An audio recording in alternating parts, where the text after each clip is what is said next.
السلام علیکم بینندگان گرامی. پخش مستقیم را از جریان پیام پرزیدنت جمهوری تاجیکستان به مجلس عالی جمهوری تاجیکستان که پس از چند لحظه ارائه می‌گردد آغاز می‌نماییم. Здравствуйте, уважаемые телезрители! Мы начинаем прямую трансляцию о ходе послания президента Республики Таджикистан, уважаемого Эмомали Рахмона, Маджлиси Оли Республики Таджикистан, до начала оглашения которого остались считанные минуты. باید گفت که چون انعنه همساله در جلسه یکجایی مجلس ملی و مجلس نمایندگان مجلس عالی جمهوری تاجیکستان پیام پرزیدنت جمهوری تاجیکستان درباره سمت‌های اساسی سیاست داخلی و خارجی جمهوری تاجیکستان پیشنهاد می‌گردد. امروز نیز در جلسه یکجایی یکم مجلس ملی و مجلس نمایندگان مجلس عالی جمهوری تاجیکستان دعوت هفتم پیام نوبتی پرزیدنت جمهوری تاجیکستان پیشوای ملت محترم امامعلی رحمان درباره سمت‌های اساسی سیاست داخلی و خارجی جمهوری پیشنهاد می‌گردد. По сложившейся традиции, ежегодно на совместном заседании Маджлиси Милли и Маджлиси Намояндагон Маджлиси Оли Республики Таджикистан представляется послание президента Республики Таджикистан об основных направлениях внутренней и внешней политики республики. Сегодня также на первом совместном заседании Маджлиси Милли и Маджлиси Намояндагон Маджлиси Оли Республики Таджикистан 7-го созыва будет представлено очередное послание президента Республики Таджикистан, лидера нации, уважаемого Эмомали Рахмона, об основных направлениях внутренней и внешней политики республики. Ранее в здании парламента Республики Таджикистан состоялось первое совместное заседание Маджлиси Милли и Маджлиси Намояндагон Маджлиси Оли Республики Таджикистан 7-го созыва. بله بینندگان گرامی، طور همکارم بیان داشت. صبح امروز جلسه یکم یکجایی مجلس ملی و مجلس نمایندگان مجلس عالی جمهوری تاجیکستان برگزار گردید و عین زمان طوری که ما طریق اکران های تلویزیون مشاهده میکنیم وکیلان و هیئت حکومت جمهوری تاجیکستان در بینای مجلسگاه کلان مجلس عالی جمهوری تاجیکستان جمع آمدند و انتظار ارائه پیام پرزیدنت جمهوری تاجیکستان پیشوای ملت محترم امامعلی رحمان و مجلس عالی جمهوری تاجیکستان هستند. В здании парламента имеется конференц-зал на 1500 мест, где в настоящее время для слушания очередного послания президента Республики Таджикистан, Маджлиси Оли Республики Таджикистан собрались члены Маджлиси Милли и депутаты Маджлиси Намояндагон, Маджлиси Оли Республики Таджикистан, премьер-министр, члены правительства страны, руководитель исполнительного аппарата президента Республики Таджикистан, руководители министерств и государственных комитетов, ведомств при президенте и правительстве страны, центральных судебных органов, других правоохранительных структур, академии наук, высших учебных заведений страны, председатели областей, городов и районов, руководители центров по реализации инвестиционных проектов, члены Общественного совета, Движения национального единства и возрождения Таджикистана,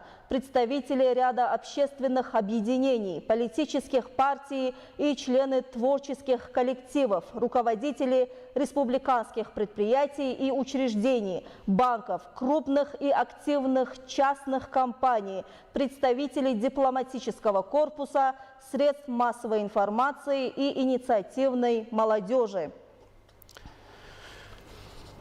بینندگان گرامی، پخش مستقیم پیام توسط همه شبکه‌های تلویزیونی و رادیویی به راه مانده شده.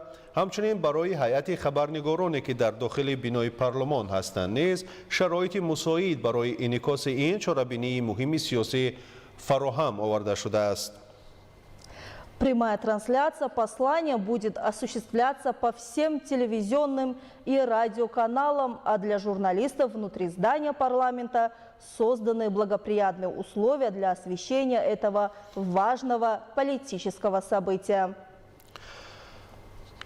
در بینای پارلمان تالار مجلس‌های یکجایه با 1500 جای نشست موجود است که عین زمان طوری که ما مشاهده میکنیم اعضایان مجلس ملی و نمایندگان مجلس عالی جمهوری تاجیکستان، سروزیر و اعضای حکومت مملکت، رهبر دستگاه اجرایی پرزیدنت جمهوری تاجیکستان، رهبریت وزارت و کمیته‌های دولتی، اداره‌های نزد پرزیدنت و حکومت، مقامات مرکزی سودی و دیگر نهادهای حفظ حقوق و ترتیبات، اکادمی ملی علم‌ها، مؤسسه‌های عالی تعلیمی، رهبران مرکزهای تطبیق لایحه‌های سرمایه‌گذاری، اعضای شورای جمعیتی، حرکت وحدت ملی و تاجیکستان، وکیلان یکچند اتحادیه‌های جمعیتی، سیاسی و ایجادی، رهبریت کارخانه و مؤسسه‌های جمهوریوی، بانک‌ها، دایره تاجران و صاحبکاران و جوانان تشبثکار، نمایندگان هیئت دیپلماتی و واسطه‌های اخبار عموم جمع آمدند تا پیام پرزیدنت جمهوری تاجیکستان به مجلس عالی جمهوری تاجیکستان را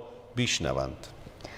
В своем послании Маджлиси Оли Республики Таджикистан президент Республики Таджикистан, уважаемый Эмомали Рахмон, поставит конкретные задачи, направленные на эффективное продвижение внешней политики и обеспечение прогресса в сферах экономики и промышленности, энергетики, дорожно-транспортной отрасли, в областях безопасности и обороны, охраны правопорядка, здравоохранения, культуры, науки и образования, социальной защиты населения, молодежи, спорта и туризма.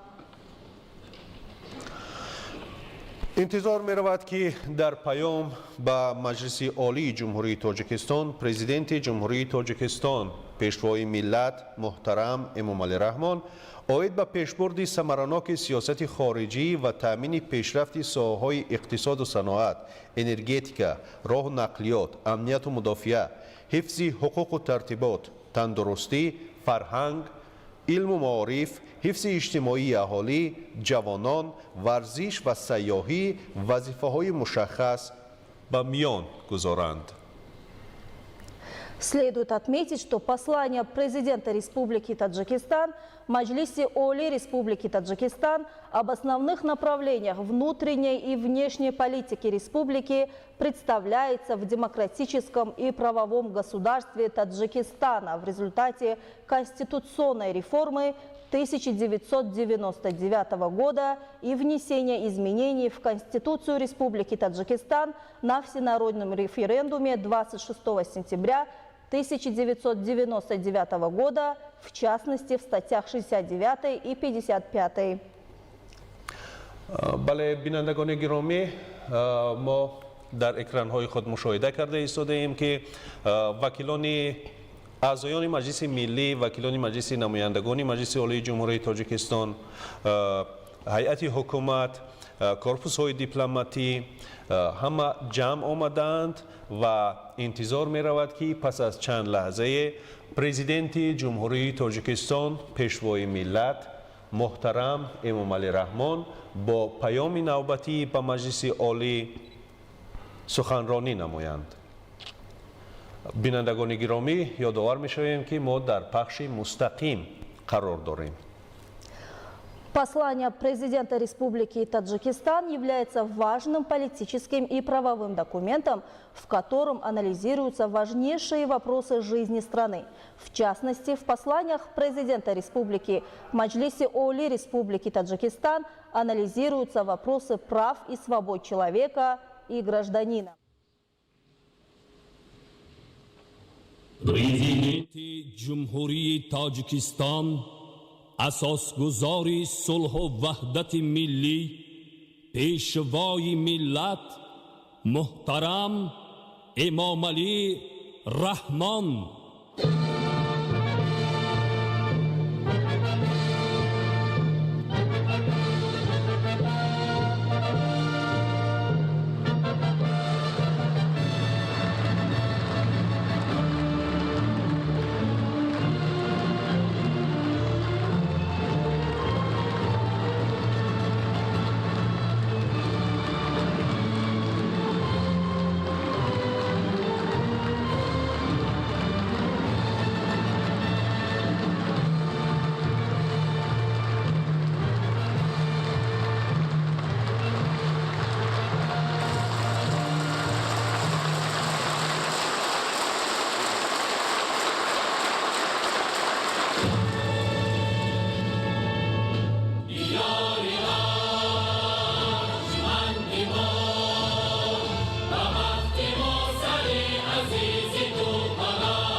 تشکر زیاد. یک جهان تشکر. مرحمت شد.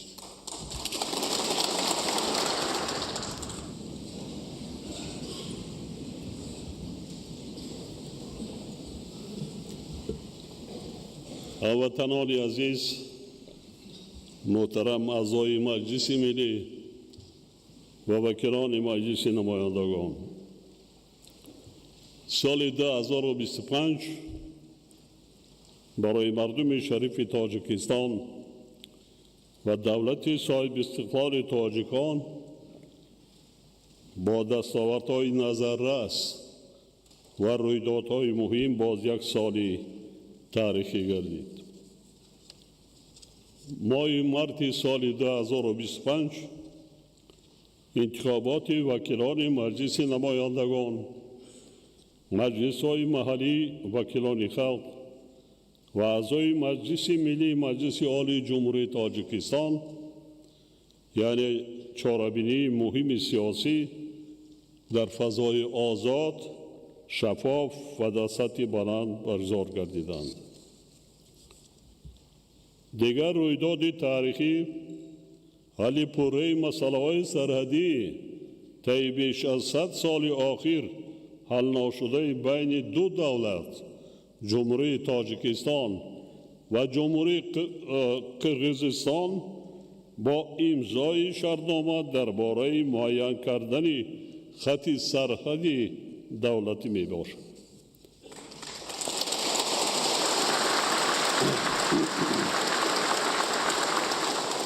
همچنین شرطنامه میان جمهوری تاجیکستان، جمهوری قرقیزستان و جمهوری ازبکستان درباره نقطه پیوستشوی سرحدی دولتی سه کشور و اعلامیه خوجند دایر به دوستی ابدی از جانب سران دولت‌ها به امضا رسید که برای رشد منطقه و ادامه همکاری‌های سودمند زمینه مستحکم حقوقی را فراهم می‌سازد. سال 2025 جمهوری تاجیکستان در دایره تشبس‌های جهانی خود جهت عملی سازی قطعنامه سازمان ملل متحد آید به سال بین المللی حفظ پیریخ‌ها، نخستین کنفرانس بین المللی سطح بلند آید به حفظ پیریخ‌ها را میزبانی نمود.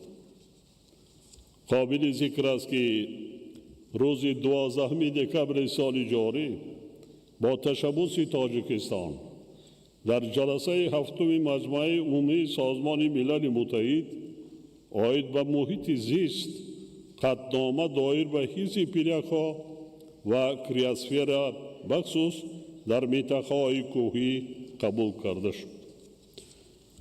با تشبس دیگری کشور ما قطعنامه مخصوص مجمع عمومی سازمان ملل متحد زیر عنوان نقش ذهنی صنعی در فراهم آوردن امکانات نوین برای رشد استوار در آسیای مرکزی قبول گردید.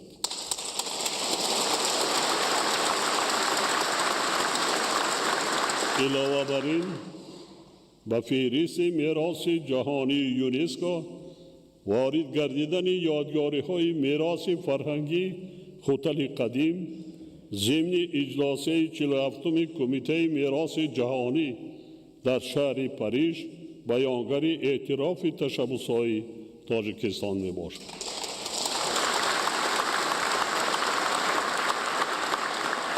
آن هم باعث افتخار است که 12 دکمبر سال جاری با اقدام تاجیکستان قطعنامه مجمع عمومی سازمان ملل متحد در خصوص اعلان کردن سال 2027 همچون سال بین المللی معرفت حقوقی قبول گردید.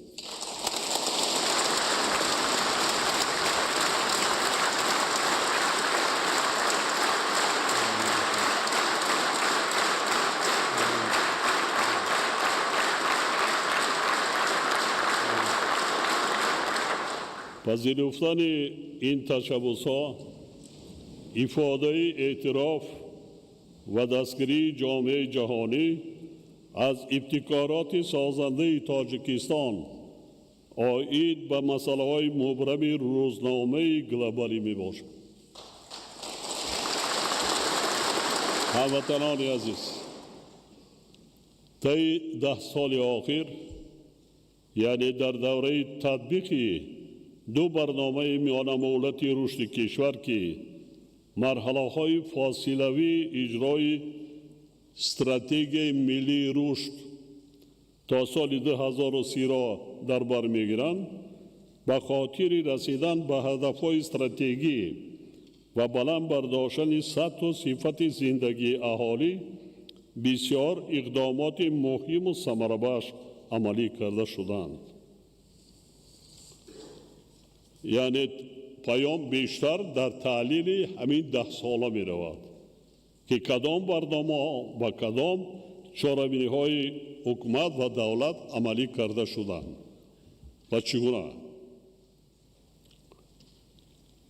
در نتیجه حجم مجموع محصولات داخلی 3.4 برابر زیاد گردیده، اقتصاد ملی ما هر سال به حساب میانه 7.6% افزایش یافت. برای تامین نمودن رشد اجتماعی و اقتصادی مملکت در این مدت از حساب همه سرچشمه‌های مبلغ‌زاری بیش از 670 میلیارد سومانی از جمله 159 میلیارد سومانی سرمایه خارجی روانه گردید. در این دوره مجموع محصولات داخلی به هر سر اهالی 2.7 برابر افزایش یافته، از 6,000 سومانی سال 2015 به 16,400 سومانی در سال 2025 رسانیده شد. اهالی کشور از 8.5 میلیون نفر سال 2015 به 10.7 میلیون نفر در سال 2025 رسید، یعنی 26% زیاد گردیده. نشان دهنده دراز عمری اهالی از 70 به 77 سال رسید.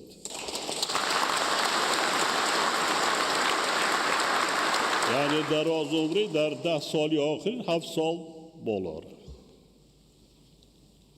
در این مدت سطح کمبیزاتی تا 19% کاهش یافت.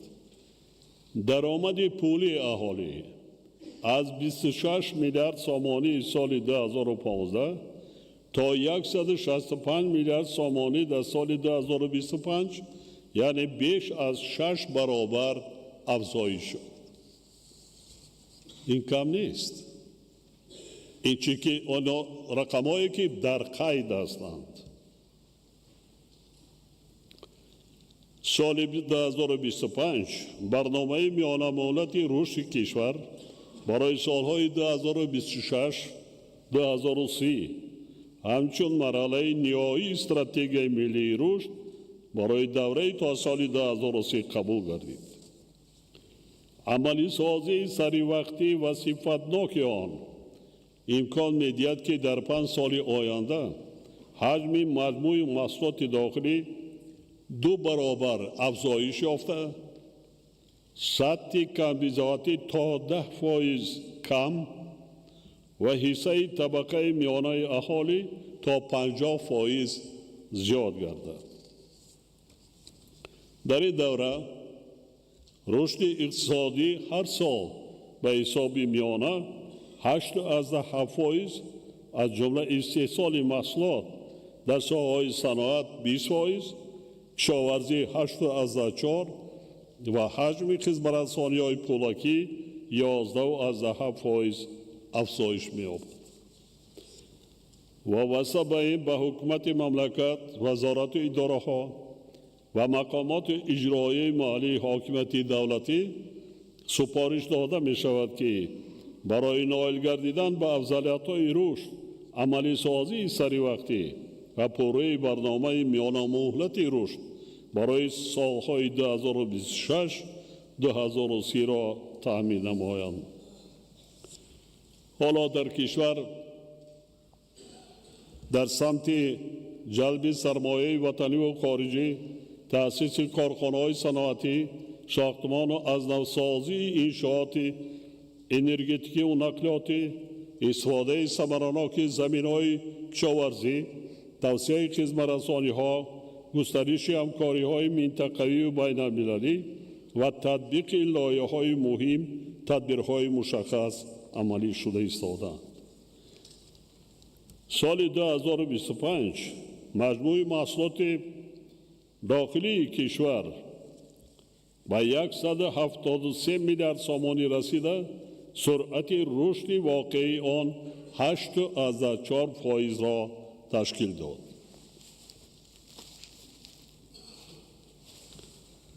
در برابر این ما را ضرور است که سرعت رشد اقتصاد ملی را در سال 2026 نه کم از 8% و سالهای می‌آینده نیز استواری نشان دهنده‌های ماکرو اقتصادی را تأمین نماییم. حکومت مملکت باید سمت‌های افزایش‌یابی رشد تکنولوژی‌های رقمی و ذهن صنعی، صنعت کنانی با سرعت با تکنولوژی‌های معاصر، استفاده امکانات‌های ترانزیتی و سیاحی، ادامه اصلاحات اداره‌کنی دولتی، دستگیری صاحبکاری و بهتر گردانیدن فضای سرمایه‌گذاری را تقویت بخشد. در این روند با اداره‌کنی ثمرناک کارخانه‌های دولتی، رشد اقتصادی سبز و دورگی، گزارش به مدل اقتصادی با دانش و نوآوری اساس یافته، رشد سرمایه انسانی و پیشگیری کردن تأثیر تغییریابی اقلیم باید اعتبار اولین درجه داده شد. وکیلان محترم، پیشرفت با سرعت تکنولوژی‌های رقمی و توسعه امکانات‌های ذهن صنعی در جهان معاصر تقاضا می‌نماید که این دستاوردها در همه ساحه‌ها ثمرناک استفاده گردیده به منبع علاوه‌ای رشد اقتصادی و صادرات خدمت‌رسانی تبدیل داده شد. پارلمانت کشور را ضرور است که برای تأمین نمودن زمینه حقوقی گذاشتن به اقتصادی رقمی و استفاده ذهن صنعی چاره‌جویی نماید. در این روند خدمات علاقه وظیفه‌دار کرده می شود که جهت عملی سازی اقدامات سازنده در دایره سالهای رشد اقتصادی رقمی و اینوواسیون، همچنین در اساس هدف و وظیفه‌های استراتژیک کشور، لایحه استراتژی رشد ساحه علاقه جمهوری تاجیکستان برای دوره تا سال 2040 را تهیه با حکومت مملکت پیشنهاد نماید. ضرور است که جهت با اینترنت بلند سرعت تامین نمودن اهالی و رشد انفراستراکچور تلکمونیکاسیونی از جمله تجدید خطهای نخی و نوری بین شهری و زیاد نمودن خطهای بین المللی چاره‌های فوری اندیشیده شوند. وزارت رشد اقتصاد و سودا و آژانسی اینوواسیون و تکنولوژی رقمی وظیفه دارند که یکجا با وزارت‌های مالی و این صنعت و تکنولوژی نو و مالیه طلبات بازار میانه را در سمت اقتصاد رقمی آموخته برای زیاد نمودن تعداد متخصصان ساحه مذکور، همچنین بلند برداشتن صفت آماده سازی کادرها تدبیرهای ضروری اندیشید. همچنین به وزارت مالیه، بانک ملی، کمیته انداز و دیگر وزارت و اداره‌های داخلدار سپارش داده می شود که کار را جهت زیاد نمودن حصه پرداخت‌های غیر نقدی و استفاده انفراستراکچور پرداخت تقویت بخشد. آژانسی اینوواسیون و تکنولوژی رقمی جهت پورا جاری نمودن و عمومی گردانیدن سامانه یگانه خدمت‌رسانی‌های دولتی тадбирҳои таъхирнопазирандаш. имрӯз моро зарур аст ки раванди идоракунии давлатиро бо истифода аз технологияҳои рақамӣ ва зеҳни сунъӣ баромонда таъсири омили инсониро дар тамоми соҳаҳо ва ҳама гуна муносибатҳои молиявӣ коҳиш. як мисоли оддӣ меорам. дар солҳои гузашта яъне то ҷорӣ намудани технологияҳои муосири ҳисоб ва пардохти нерӯи барқ, низоми рақамии билингӣ дар ҳисоботи шабакаҳои барқ 30-40% аҳолӣ ҳаққи истифодаи нерӯи барқро пардохт намекард. яъне ки мувофиқи маълумоти барқи тоҷик гӯё аҳолӣ пули барқро намедиспорад. баъд аз ҷорӣ шудани низоми нави билингӣ 100% аҳолӣ ҳамчун пурра пардохткунандаи ҳаққи истифодаи нерӯи барқ ба ҳисоб гирифта мешавад дар 11 моҳ. яъне вақте ки мо ғайри нақдӣ гузарондем ва дигар пули нақд нест, 100% кор дар дигар тараф. ин рақамҳо гувоҳӣ медиҳад ки қаблан таҳти таъсири омилҳои инсонӣ ё суистифода аз мансаб аз тарафи баъзе кормандони соҳа пардохтҳо пурра ба ҳисоб гирифта намешуданд ва талафоти беасоси нерӯи барқ ба таври сунъӣ ба зиммаи аҳолӣ ва дигар гурӯҳҳои истифодабарандагони нерӯи барқ гузаронида мешуд, ба аҳолӣ ва мошинҳои обкаш. пулро аз аҳолӣ ҷамъоварӣ мекарданд ва пул маблағро суистифода карда сунъӣ барро ба аҳолӣ ва мошинҳои обкаш бор мекарданд, яъне қарздор мекарданд. яъне талафот. танҳо дар шаҳри Душанбе дар натиҷаи ҷорӣ намудани низоми рақами билингӣ дар 11 моҳи соли равон талафот 13% ташкил кард ки нисбат ба ҳамин давраи соли 2024 7 банди фоизӣ кам мебошад. дар моҳи октябри соли ҷорӣ сатҳи талафот дар шаҳри Душанбе то 5.1% аз 15.1% октябри соли 24 яъне 10 банди фоизӣ кам карда шуд. талафоти нерӯи барқ дар кишвар дар 11 моҳи соли ҷорӣ 3 миллиард киловатт-соатро ташкил карда нисбат ба ҳамин давраи соли гузашта 500 миллион киловатт-соат кам шудааст. дар ин муддат беш аз 100,000 муштариёни нав, яъне муштариёне ки дар ягон ҷо набуданд, ҳамин қасос 34 сол барқро истифода мекарданд, ҳаққи барқро пули барқро намеспориданд. ба қайд гирифта шуда ба низоми энергетикӣ 1.5 миллиард сомонӣ маблағ зиёд ворид гардидааст. 11 моҳ 1.5 миллиард. ин фақат ҳоло дар 5 шаҳр ноё, шаҳрҳои калон. талафот дар шаҳри Душанбе дар 11 моҳи соли ҷорӣ аз 20 ба 13% ва дар моҳи октябр то 5% кам шудааст. дар як шаҳри бохтар 7,000 муштариёни истеъмолкунандагони барқ 34 сол тавонистанд вай карданд. дар шаҳри Кӯлоб аз ин да зиёдтар 10,000.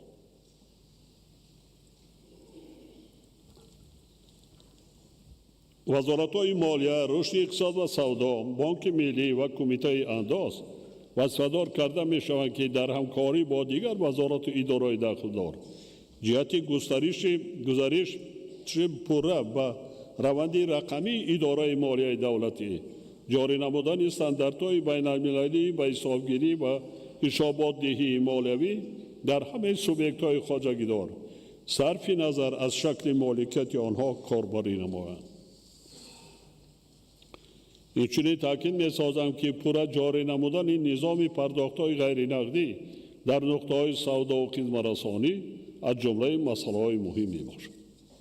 ҳозирини гиромӣ, حالا در مملکت حصه بخش خصوصی در این 3 سال مالها 80% و شغل اهالی 70% را تشکیل می‌دهد و آن همچون قوه پیشبرنده رشد کشور اعتراف گردیده است.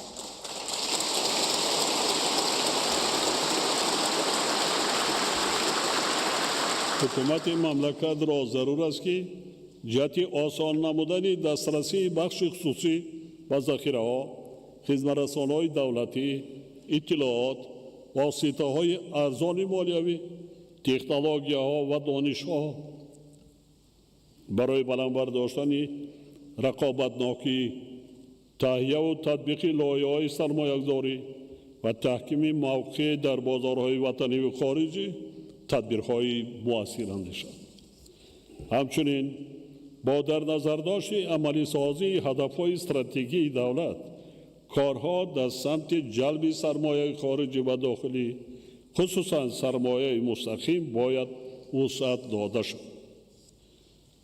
تا امروز برای تکمیل مأموری کنانی انداز، توسعه همکاری‌های فاصله‌ای با شهروندان و اندازپارندگان و گسترش اقتصادی رقمی در دایره برنامه رشد مأموری کنانی انداز برای سالهای 2020-2025 یک قطار تدبیرهای مهم عملی کرده شده. تدبیرهای عملی گردیده بر رقمی کنانی ساحه، بلند برداشتن سطح و صفت خدمت‌رسانی الکترونی دولتی، ساده‌گردانی اجرای عهده‌داری‌های اندازی، اینچنین بر رشد فعالیت صاحبکاری و بالاروی فرهنگی اندازپاری صاحبکاران مساعدت نمودند. با در نظر داشت ادامه اصلاحات و ضرورت تقویت دستگیری فعالیت صاحبکاری، حکومت مملکت وظیفه‌دار کرده می شود که برنامه نوی رشد مأموری کنانی انداز برای سالهای 2026-2030 را در مهلت کوتاه قبول و تطبیق نماید. همزمان با این وزارت ادارات دایر به مسئله بلند برداشتن سطح معرفت مالیوی و فرهنگ اندازپاری شهروندان و اندازپارندگان چاره‌های علاوه‌ای اندیشد. حاضرین محترم، در نتیجه عملی سازی تدبیرهای ضروری در سمت تأمین نمودن رشد باثبات مملکت، حجم عمومی درآمد بودجه دولتی از حساب همه منبع‌های درآمد سال به سال افزایش یافته در سال 2025 به 50 میلیارد سامانی برابر گردید که نسبت به سال 2021 65% یا 20 میلیارد سامانی زیاد می باشد.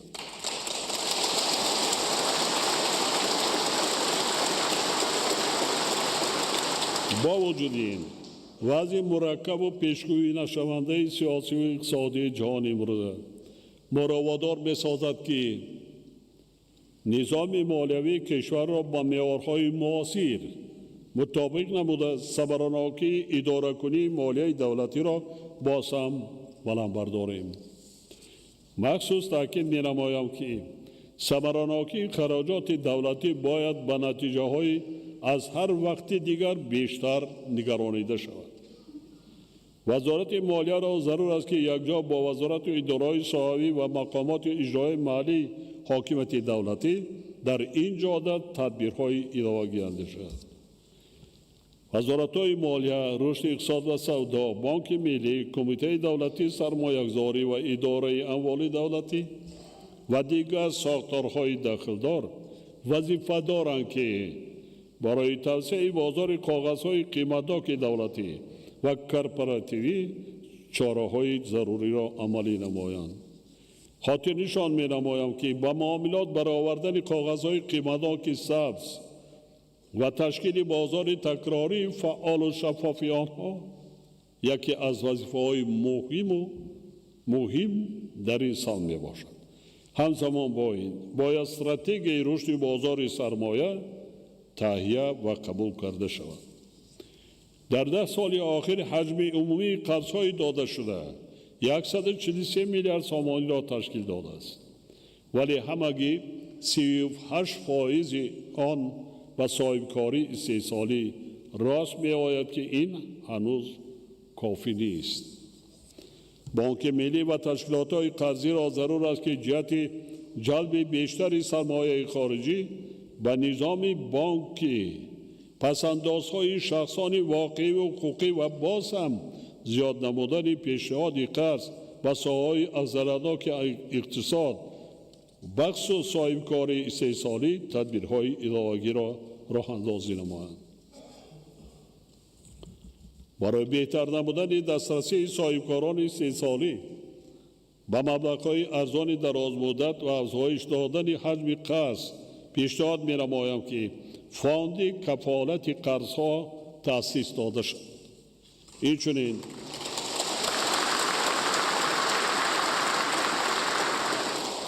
اینچنین برای بهتر نمودن شرایط اجتماعی مردم و توسعه امکانیت‌های دسترسی شهروندان به منزل استقامتی ضرور است که مکانیزم‌های رشد بازار قرض‌های ایپوتیکی را تکمیل داده جهت زیاد نمودن حجم چنین قرض‌ها به اهالی تدبیرهای داخلدار اندیشیده شد.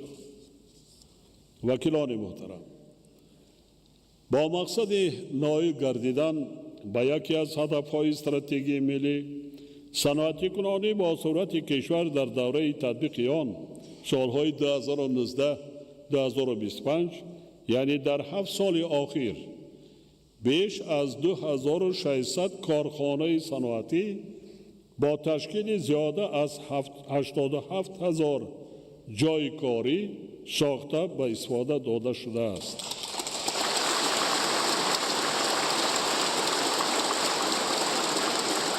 از جمله در سال 2025 400 کارخانه استحصالی به فعالیت آغاز نموده است.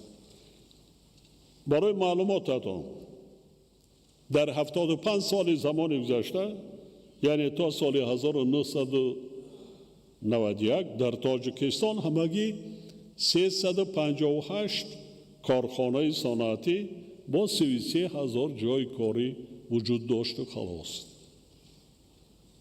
این تنها من حالا گفته ایستادم در 10 سال اخیر از 3,000 زیاد بنیاد کارخانه‌های صنعتی استحصالی در زمان استقلالیت زیاد گردید.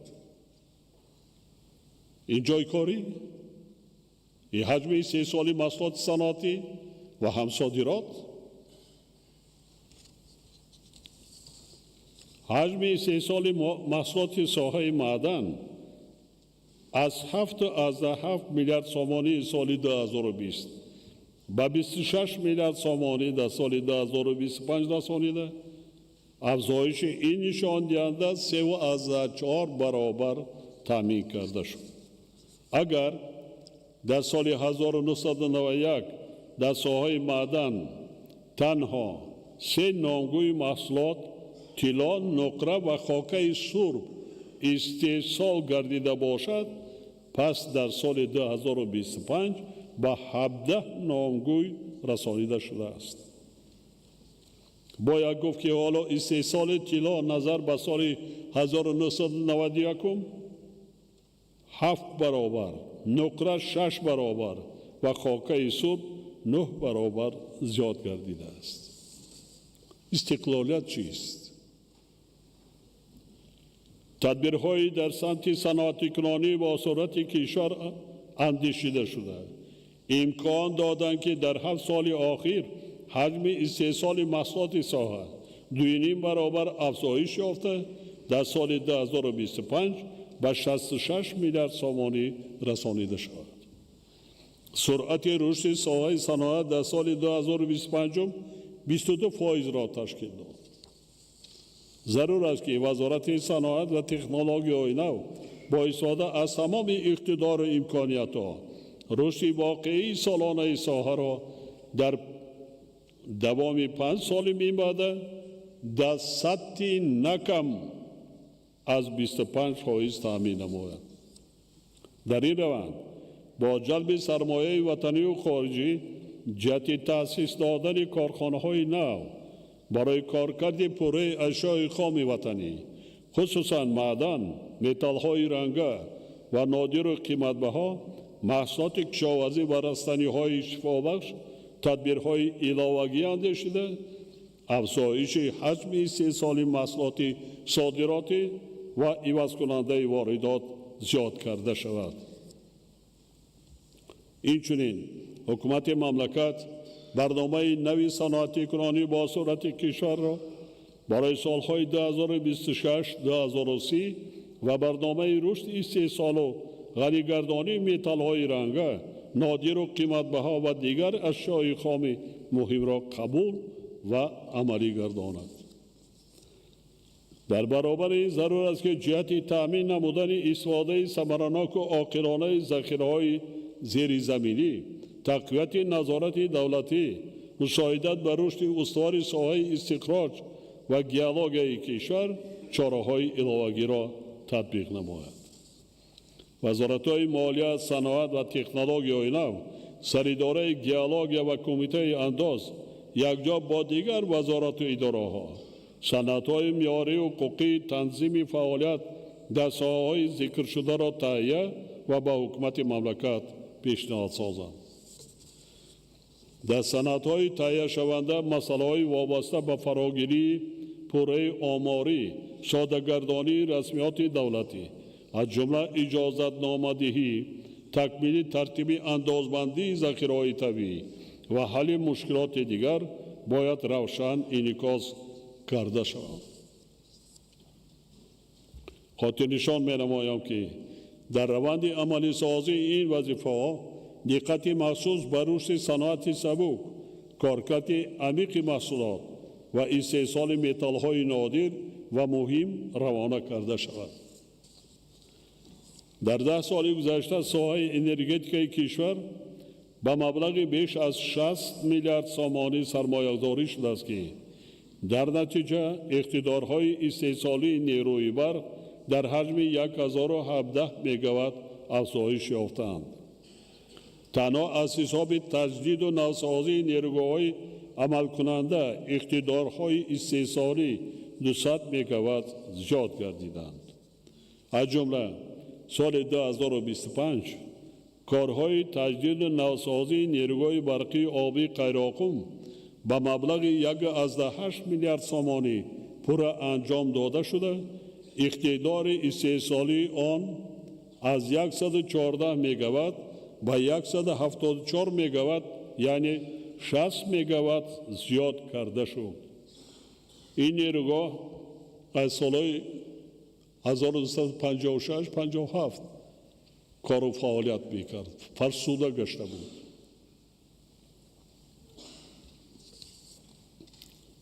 عموما درباره تجدید نیروگاه در پیام گذشته تاکید کرده بودم. حالا یک نیروگاه مانده است، بایغازی سربند به انجام رسید. نیروگاه بزرگ شهر نارک ادامه دارد. علاقه 3 اگریگاتش پورا تعمیری کاپیتالی، تمام تجهیزات تکنولوژی پورا از نو شده ایستادند با مبلغ 750 میلیون دلار فقط تنها برای نیروگاه نارک خراجات شده ایستاده است. برابر بنیاد نیروگاه برقی آبی راغون ما نیروگاه‌های برقی آبی که سالهای طولانی کار و فعالیت کردن آنها را نیز تعمیر و تجدیدی کاپیتالی کرده ایستادیم که برای 50 سالهای دیگر 100 سالهای دیگر برای ملت ما خدمت رسانند. در برابر افزایش اقتدارهای استحصالی یک قطار لایه‌های مهم دیگر از جمله بنیاد زیرگاه‌های نوی برقی و خطهای انتقال برق عملی کرده شدند. در این دوره حجم استحصال نیروی برق در کشور 7 میلیارد کیلووات ساعت یا 40% زیاد گردیده. از 17.2 میلیارد کیلووات ساعت سال 2015 به 24.2 میلیارد کیلووات ساعت در سال 2025 رسانیده شد. ما امروز مشکلات مردم شریف تاجیکستان را در شرایط محدودیت موقتی انتقال نیروی برق به خوبی می‌دانیم. این حالت از یک طرف نتیجه افزایش اهالی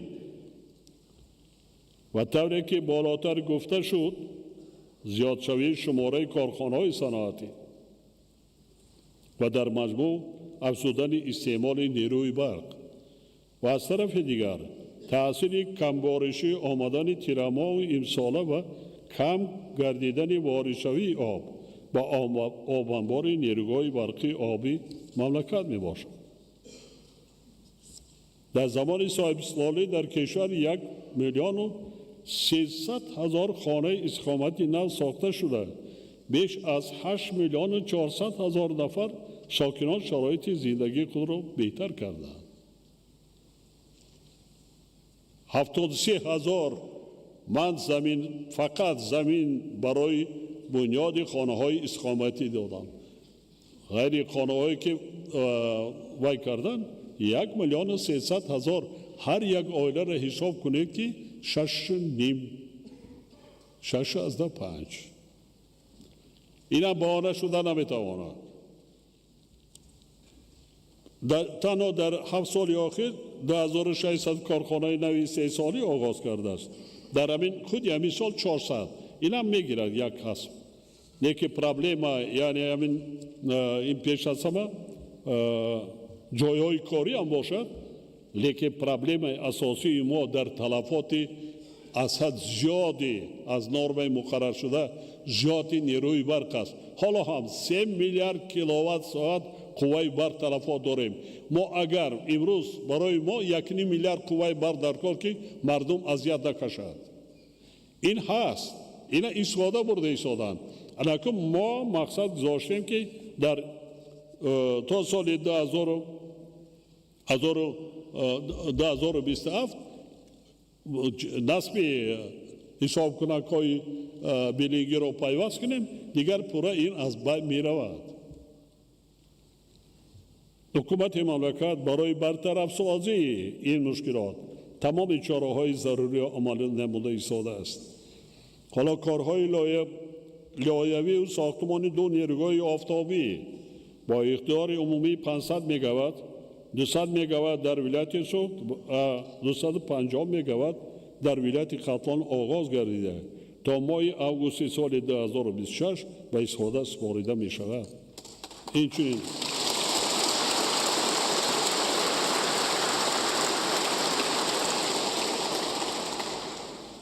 اینچنین ماه سپتامبر سال 2027 اگریگات سیوم نیروگاه برقی آبی راغون به کار درآورده می شود. استقلال انرژتیکی کشور تأمین می گردد.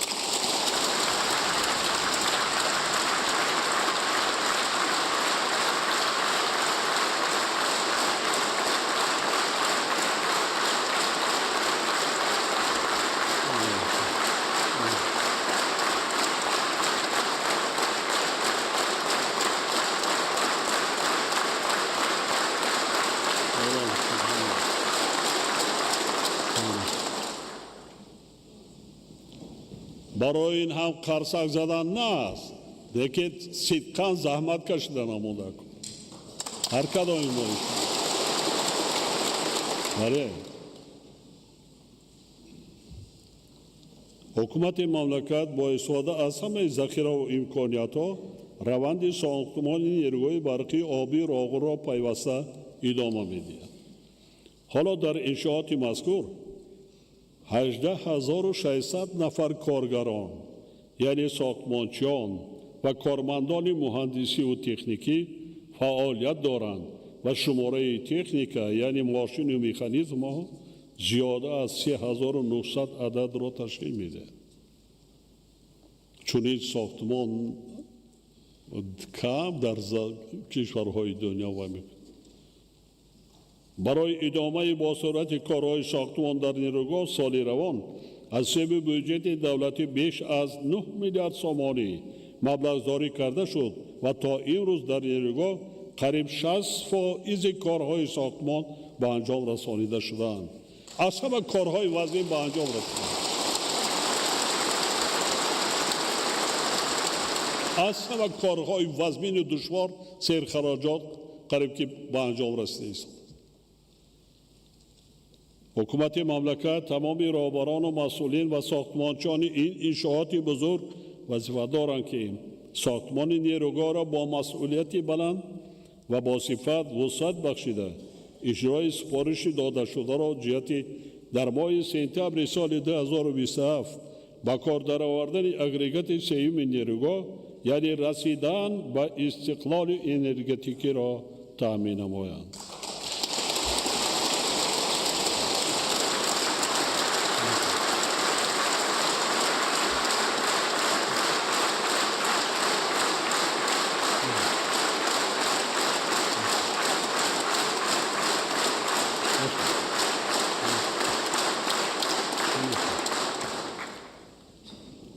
با مردم شریف تاجیکستان بار دیگر مراجعت میکنم.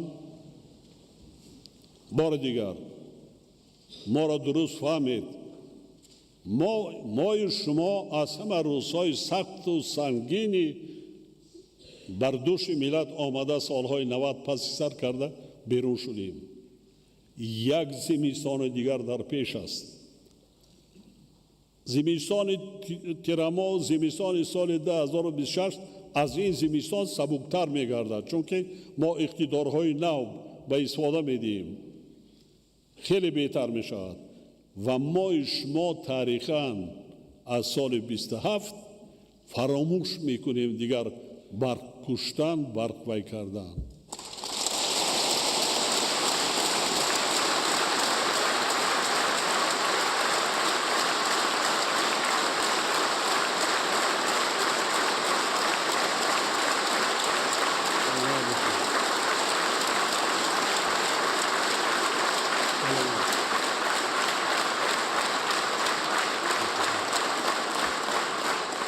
طبق تحلیلات طلبات با نیروی برق در داخل مملکت سال به سال افزایش یافته. سال 2030 نسبت به سال 2025 31% زیاد می‌گردد.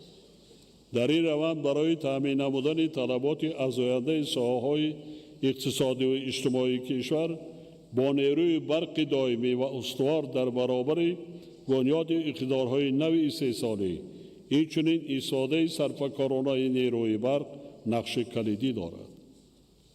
بسیار مهم است که در این جاده همه گروه های استعمال کنندگان سرشتکار باشند. اگر ما سرفکارانه استفاده بریم، همین برق برای ما بسنده است. لیکن افسوس در جامعه هست نفرانی که به انصاف هم میشوند. ما تصمیم گرفته ایم که در دوران 2 سال آینده با جلب سرمایه مستقیم در کشور یکچند نیروگاه برقی آفتابی را با اقتدار عمومی 1500 مگاوات مورد استفاده قرار دهیم. غیر آنه که ما سال آینده تا در ماه آگوست 500 مگاوات نیروگاه آفتابی به استفاده می‌بریم. باز 1000 مگاوات دیگر در سال 2027 نیروگاه آفتابی دیگر بنیاد کرده در ولایت سوخت به استفاده می‌دهیم که مردم ما دیگر محتاج نشود به دیگران، مشکلی نداشته باشه. حکومت مملکت از جمله رهبریت وزارت انرژی و ذخیره آب وظیفه‌دار کرده می‌شوند که همکاری را با سرمایه‌گذاران وطنی و خارجی جهت بنیاد نیروگاه‌های برقی آفتابی تقویت بخشیده برای تطبیق سریع وقتی لایحه‌ها تدبیرهای فوری اندیشید. اینچنین کارها را عاید به پوره جاری نمودن نظام معاصر بیننگی با استفاده از تکنولوژی‌های رقمی در شبکه‌های برقی کشور هر چیز زودتر به انجام رسانند. این کار در کشور باید تا سال 2027 پوره به انجام رسانیده شود.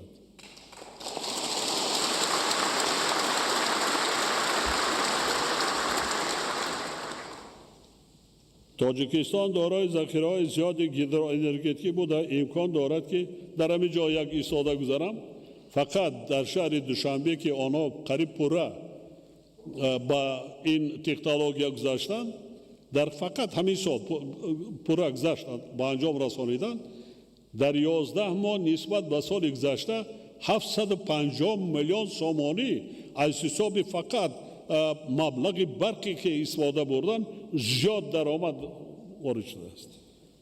یک شهر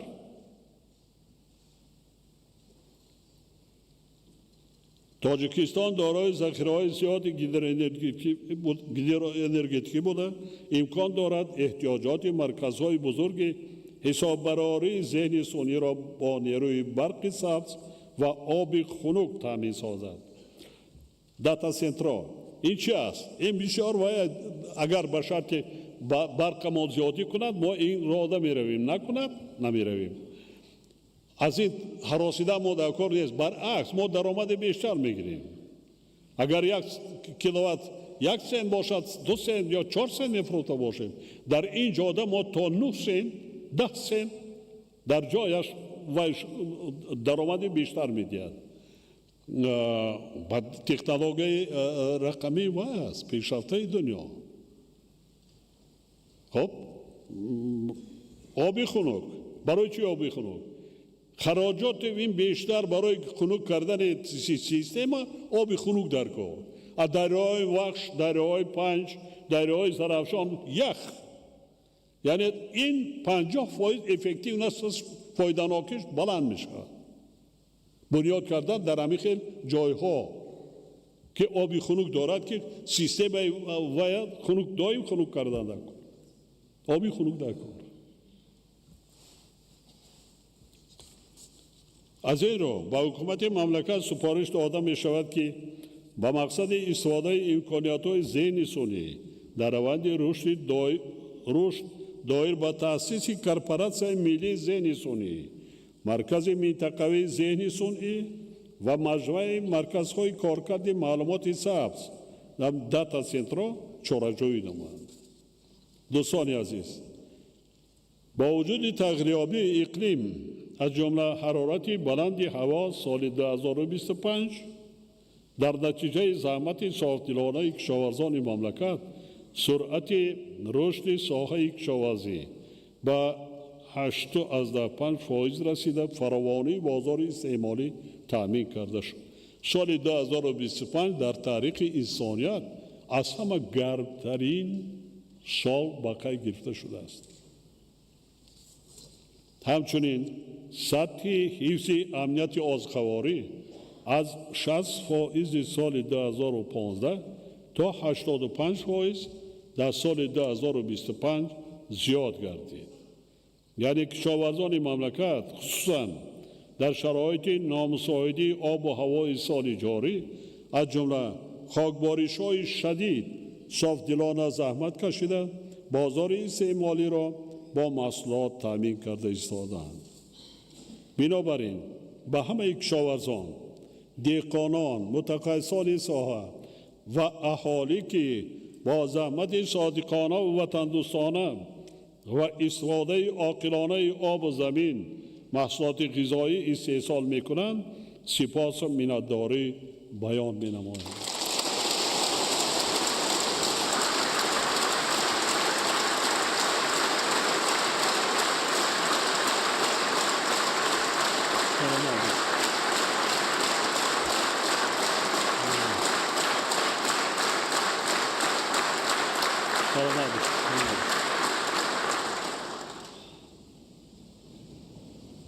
یک معلومات مختصر هم برای شما هم برای دهقانان مملکت، کارمندان ساحه کشاورزی مملکت.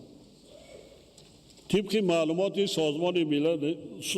معلومات سازمان آذوقه و کشاورزی سازمان ملل متحد تا سال 2030 زیاده از 500 میلیون نفر در سراسر جهان از گرسنگی اذیت خواهند کرد. در سال 2024 شماره آدمان در سطح گرسنگی دائمی قرار داشته تا 670 میلیون نفر افزایش. علامات تاکیدهای من که مردم ذخیره 2 ساله داشته باشی، ذخیره 2 ساله مواد غذایی داشته باشی، خدا نکند به یک روزی سختی که محتاج به دیگران نشد. خشکسالی های پایه‌ها ما بینیم، کمباریشی را بینیم در خود تاجیکستان، نو باران یکم دیدیم. حالا در زمین‌های للمی یک هکتار زمینی کشت هم نشده است نسبت به سال گذشته.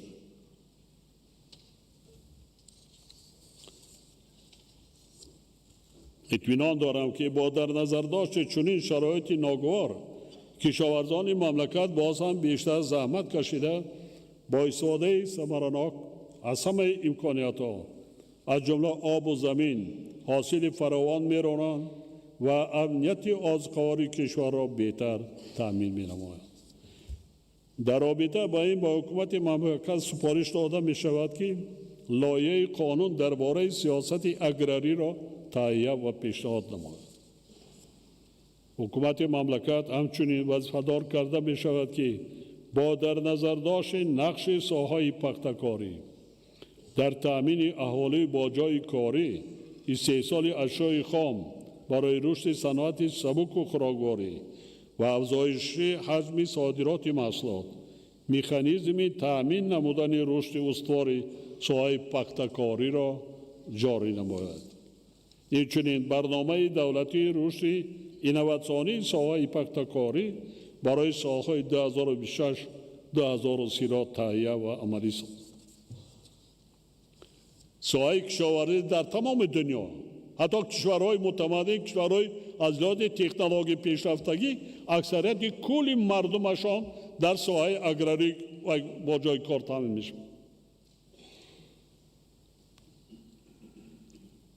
ما این را باید فراموش نکنیم.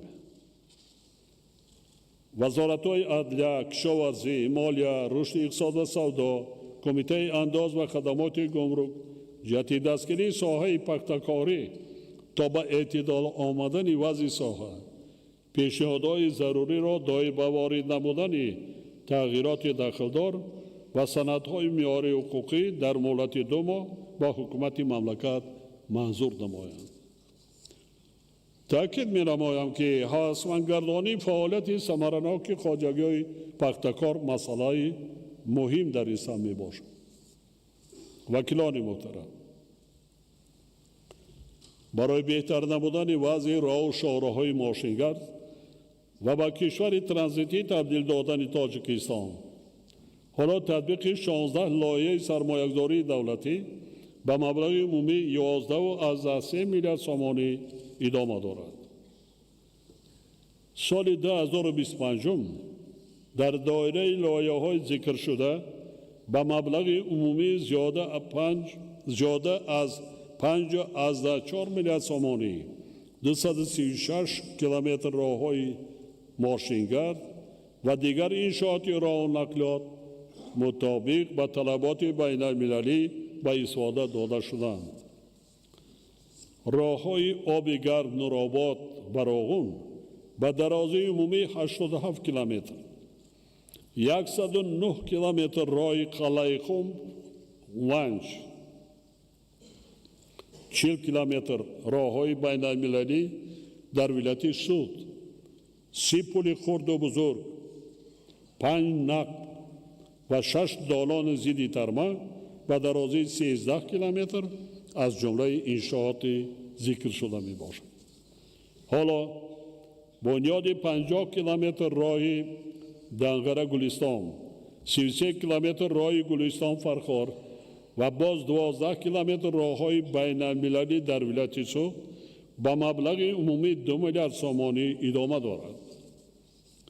سال 2025 ساختمان پل کلانترین در کشور از بالای آبانبار نیروگاه برقی آبی راغون به درازی 920 متر و 3 پل ماشینگذار به درازی 368 متر آغاز گردید که مبلغ عمومی آنها 900 میلیون سومانی را تشکیل می‌دهد.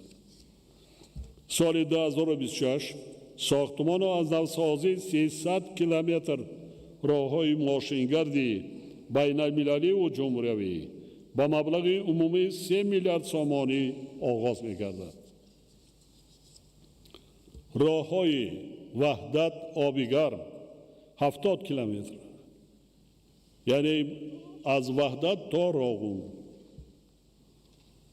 گلستان کلاب 33 کیلومتر، خاروق روشقاله 39 کیلومتر، مرغاب کلما 67 کیلومتر، بلجوان سری قاصار 55 کیلومتر، خیستیوز کانی بادام 10 کیلومتر، 11 کیلومتر راهی تواروی شهر کلاب و 5 پول ماشینگرد در راه لبیجر سنگوار از جمله آنها می باشد.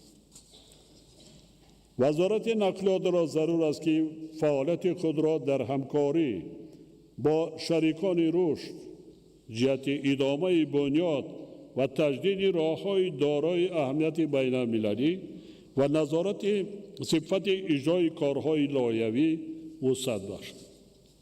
همزمان با این جهت تشکیل مرکزهای نقلیاتی و لوجستیکی از نوسازی پارک نقلیاتی راه آهن و انفراستراکچور آن چاره‌جویی نمایند. همچنین حکومت مملکت وظیفه‌دار کرده می شود که جهت از نوسازی و به شرایط معاصر خدمت‌رسانی مطابق گردانیدن فرودگاه‌های بین المللی دوشنبه، باختر و کلاب تدبیرهای ضروری اندیشد. ساخته آماده کار فرودگاه‌های زبط طلبات زمانه مطابق. قابل ذکر است که طی 3 سال اخیر در کشور بیش از 3000 کیلومتر راه‌های محلی از جمله 2,600 کیلومتر از حساب صاحبکاران و اهالی بنیاد و تجدید گردیده. حالا این اقدام نیک با مرام ادامه دارد. با استفاده از فرصت به همه صاحبکاران و مردم شریف تاجیکستان برای سهم ارزنده در تجدید و ساختمان راه‌ها، بنیاد مؤسسه‌های اجتماعی بخصوص مؤسسه‌های تحصیلاتی تا مکتبی و میانه عمومی و دیگر کارهای آبادانی و بنیادکاری از صمیم قلب منتداری بیان می‌نمایم.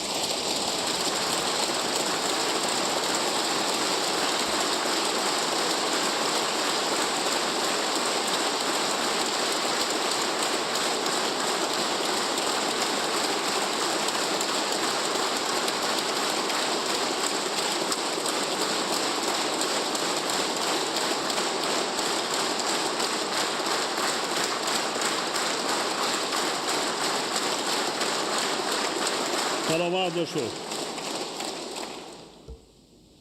صاحبکاران و مردم تاجیکستان بسیار باننگ و ناموس هستند. وقتی من به دههای دوردست می روم و می بینم چگونه مردم وطن عزیز خود را دوست می دارد، چگونه مردم با یک ذوق بی‌نهایت حتی بسیاریش خانه‌های استقامتی خود را تعمیر نکرده، کوچه و رسته‌ها، خیابان‌های خود را و در بنیاد مؤسسه‌های تا مکتبی، مؤسسه‌های تعلیمی حصه‌گذاری کرده ایستادند.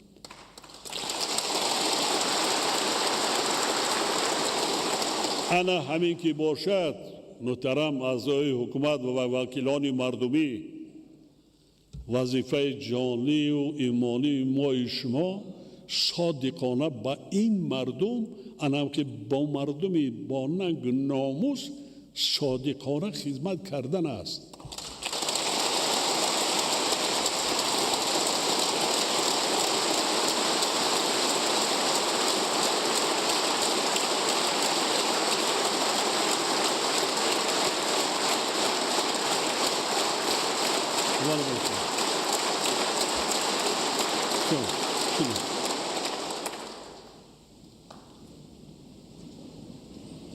در یکی از سفرها در یک دهه دوردست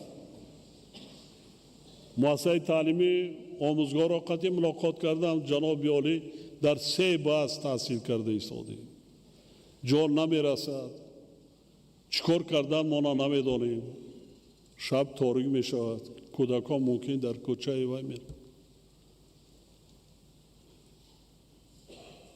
یکی از راهبر ساختار دولتی را سپارشم که لایحه کن، پیشنهاد کن، با نقشه گیریم، مکتب سازیم. جاش انتخاب کنه با مردم مصلحت کنه که در کجا حساب کرده آوردن تن جناب عالی راهش دور است خیش کشاندن مشکل سنگ کشاندن از اون مشکل متل و ارماتورای بسیار می رود نرخش 80 میلیون سومونی مردم گفتن رحمت کلان جناب عالی هیچی نکنیم ما کمان میسازیم شده که همین یک درخواست داریم که شما آمده خودتون همین مکتب رو با ما افتتاح کنید کردن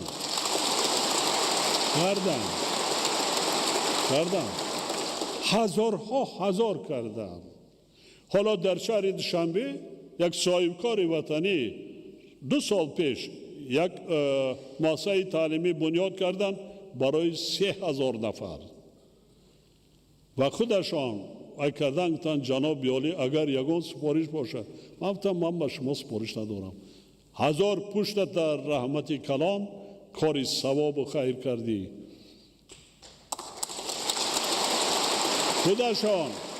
خودشان در جناب عالی یک گوشه شهر نشان تینکیست مشکلاتی جای نشست داره برای بچه ها من گفتم من نمیدانم روبرت شهر میداند خوبتر پرسید برای چی؟ یک مؤسسه تعلیمی دیگر در 2 سال میسازم برای 5000 نفر علاقه کارهای ساختمانی را شروع کرده است چگونه رحمت نمیگوی؟ چگونه؟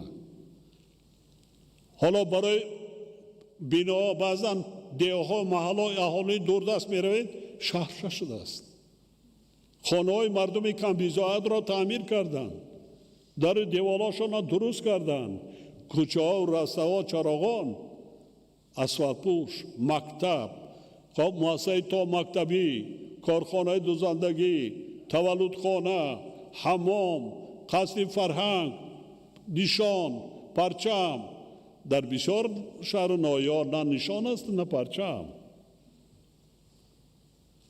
احسان بچونین رئیسان جماعت رهبران شهر نایار و پیش از همه مردم شریف تاجیکستان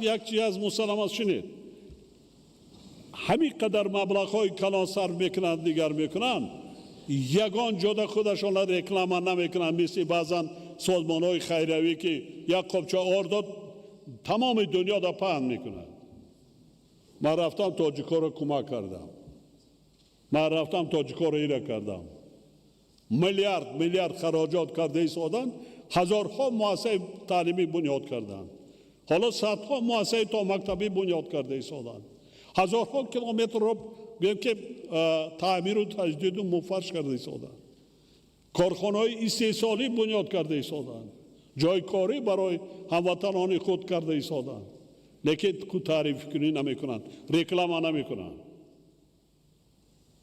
وزیرای محترم ما کجایی که پرزیدنت برای عقب کامیرا دا توغرو میشوند برای پرزیدنت اینا محاسبه ببینید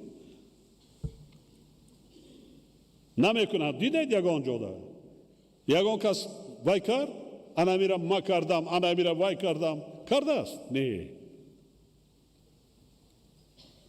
دیدید نانگو نامساخه دیدید هیچی ملی را خوشناسی ملی وطن دوستی وطن پرستی انا امیر است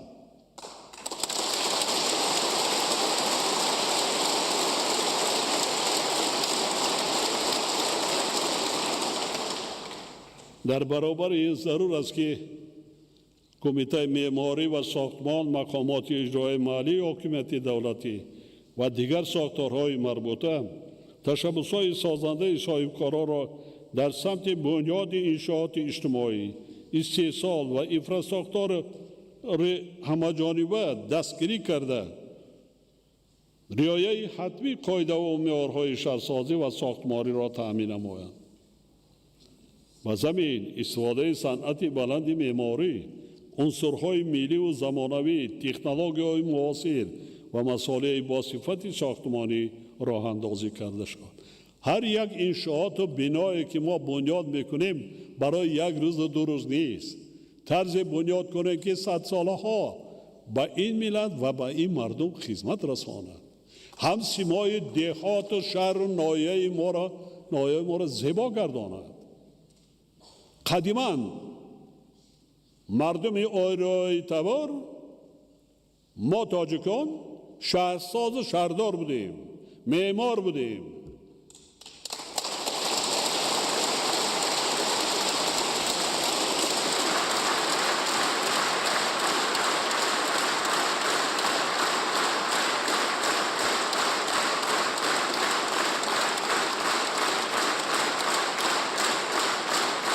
سلامت باشید، سلامت باشید.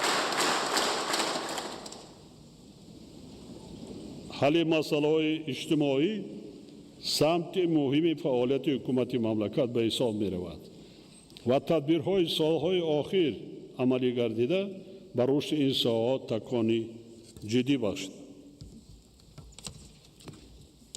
مثلا اگر حصه جداکنی مالیوی برای ساحهای اجتماعی در سال 2024 و مبلغ 20.9 میلیارد تومان تامین گردیده باشد، پس این نشان دهنده در سال 2026 در حجم 29.5 میلیارد تومان به نقشه گرفته شده است که نسبت به سال 2024 8.7 میلیارد تومان یا 41.8% زیاد می باشد. من از روزهای اولی فعالیت خود اگر به یاد داشته باشین کدامتان به حیث رهبر دولت تا امروز دستگیری و رشد علم و معارف را سمت افضل‌الناک اعلام کرده در طول بیش از 13 ساله و این ساحه‌های حیاتاً مهم توجه اولین درجه و دائمی ظاهر می نماید.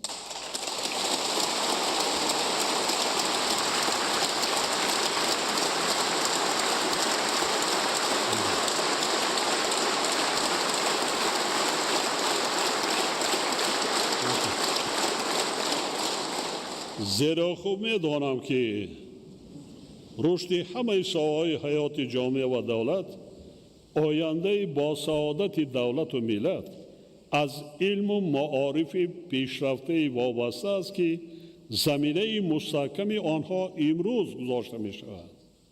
به عبارت دیگر من دستگیری و توجه با این ساحه‌های مهم و تقدیرساز را سرمایه‌گذاری با آینده درخشان ملت و بقای دولت می شمارم.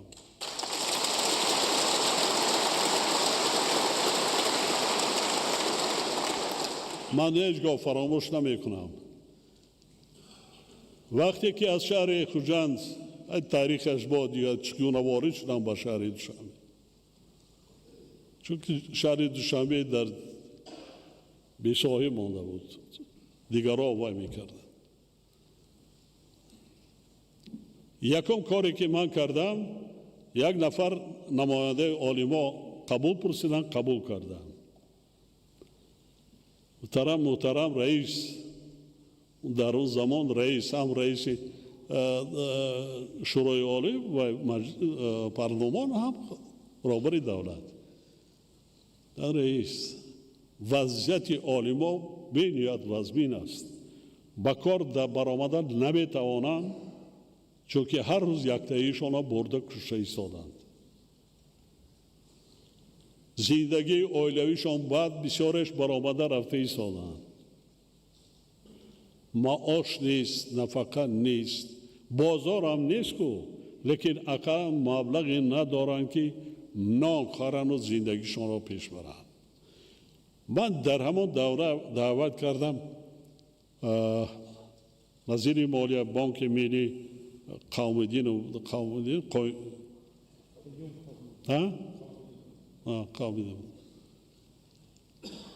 گفتم چی داریم؟ گفتن جناب بیاره یک پولی پوچک نداریم. همه را بردن، هیچی نیست.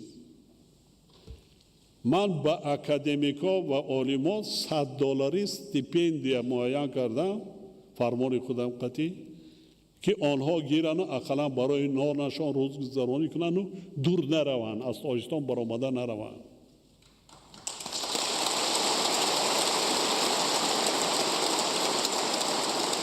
امروز باز میگویم به شما، باز میگویم مسجدها را ساختیم. مسجدها امروز اگر جمع کنیم از همه آسیای مرکزی در مجموع تاجیکستان 2 برابر زیاد است. بس مسلمانی ما را هیچ کس نمیگیرد. مسلمانی ما از خودمان. انک وقتی علم آموختن، کسب آموختن، خوب هنر آموختن، بلند برداشتن سطح معرفتی ملت تاجیک آمده است.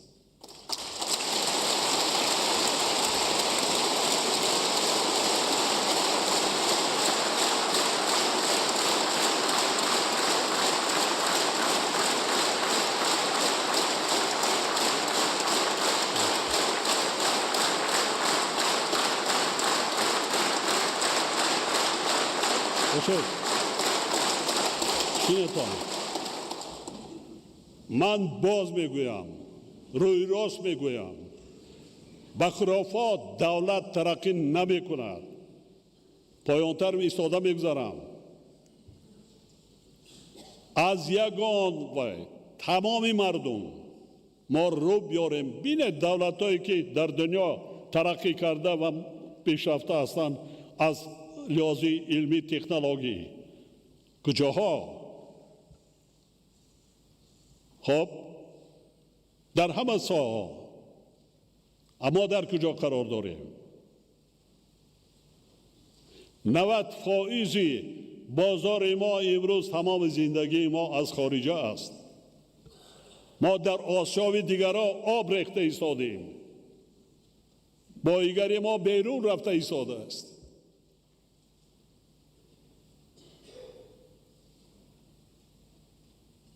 ابونه من تحلیلات دارم. دولت هایی که بعضا سبزوات ندارن، حتی آبی آشامیدنی ندارن، عقل پیشرفته، سواد، خب تکنولوژی اختراع کرده، بزرگترین دولت های دنیا از لحاظ اقتصادی، از لحاظ تکنولوژی محتاج به کسی نیست.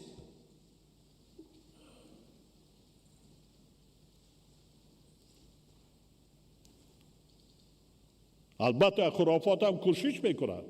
امروز بسر ما 4 بار نکرده ایستادند. کوشش میکنند که ایدئولوژی غرضناک خودشان را بار کنند. کجا میره به این ایدئولوژی؟ کجا؟ کجا؟ کی رفته است؟ نشان تکنی؟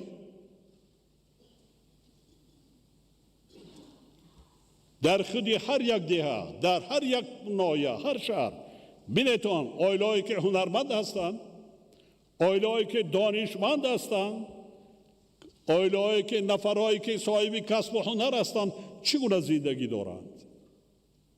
چگونه زندگی دارند؟ و عائله‌ای که بی‌سواد است، عائله‌ای که نفری که کسب و هنر ندارد، چی زندگی دارد؟ در کجا میگردد؟ کدامش خوب است؟ خدای تعالی هم گفته است، فرموده است که بنده را حذف کردم نه بر روز سختی. عقل داده است، دست داده است، پای داده است، چشم داده است. کار فرما، زندگی تا پیش بر. از این دنیا یک بهره بر. ما ایروز با جشن 35 سالگی مراجعت کرده ایستادیم مردم ده. اگر هیچ قوتت نرسد، خانه و در خودت تازه و آزاده کن. ساز خانه و درت درست کن برای خودت فرزندات. جانت کمی راحت کند. بهره بر از این دنیا، از این زندگی. خدای تعالی هست نکرده است برای مردن، برای زیستن.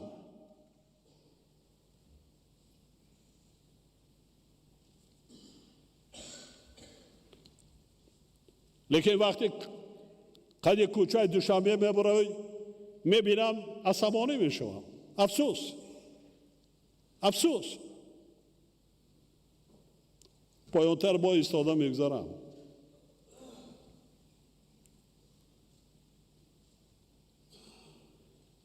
برق نداره میگیم.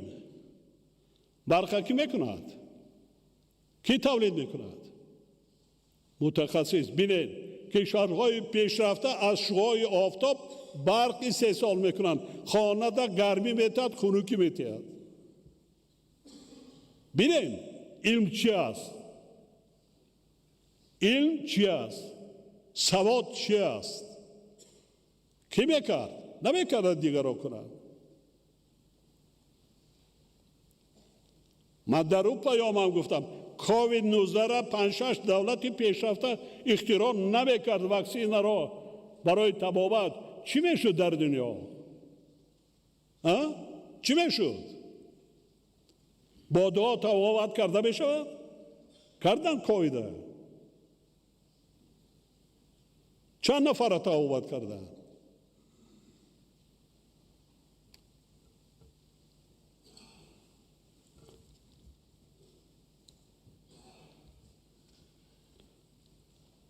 از این لحاظ حکومت مملکت مبلغ‌زاری این ساحه‌های کلیدی را منتظم زیاد می‌نماید و هر سال حجم عمومی آن بیش از 21% خراجات بودجه دولتی را تشکیل می‌دهد. برای ساحه معارف در سال 2026 از حساب بودجه دولتی قریب 14 میلیارد سامانه پیش بینی گردیده است که نسبت به سال 2025 25.4% و نسبت به 10 سال قبل یعنی سال 2015 هم 5.5 برابر زیاد می باشد. با مقصد تأمین نمودن ثمراناکی استفاده مبلغ‌های دولتی، اینچنین مطابق سازی آن با استانداردهای بین المللی، بازبینی نظام مبلغ‌زاری مؤسسه‌های تحصیلات عالی و میانه کسبی یعنی گزارش به نظام سرکسی یا فرمایش دولتی تقاضای زمان می باشد. بنابراین به وزارت‌های معارف و علم، مالیه، کمیته عاید به تحصیلات ابتدایی و میانه کسبی سپارش داده می شود که دایر به این مسئله به حکومت مملکت پیشنهادهای مشخص منظور نماید. طبق تحلیلات 25 سال آینده شماره خوانندگان در تاجیکستان به 4 میلیون نفر میرسد. بنابراین ما را ضرور است که برای هرچه بیشتر آماده نمودن کادرهای آموزگاری، بنیاد مؤسسه‌های تعلیمی و با استانداردهای جهانی مطابق گردانیدن نظام تحصیلات یعنی آمادگی به گزارش به نظام 12 ساله تعلیم از حالا چاره‌جویی نماید.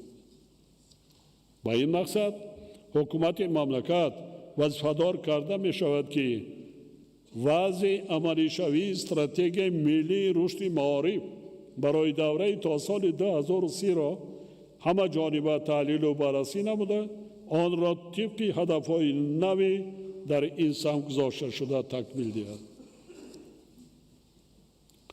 سال 2019 در پیام رهبر دولت سالهای 2020-2040 20 ساله آموزش و رشد فنهای طبیعت شناسی دقیق و ریاضی در ساحه علم و معارف اعلان شده بود که از آن زمان 6 سال سپری گردید.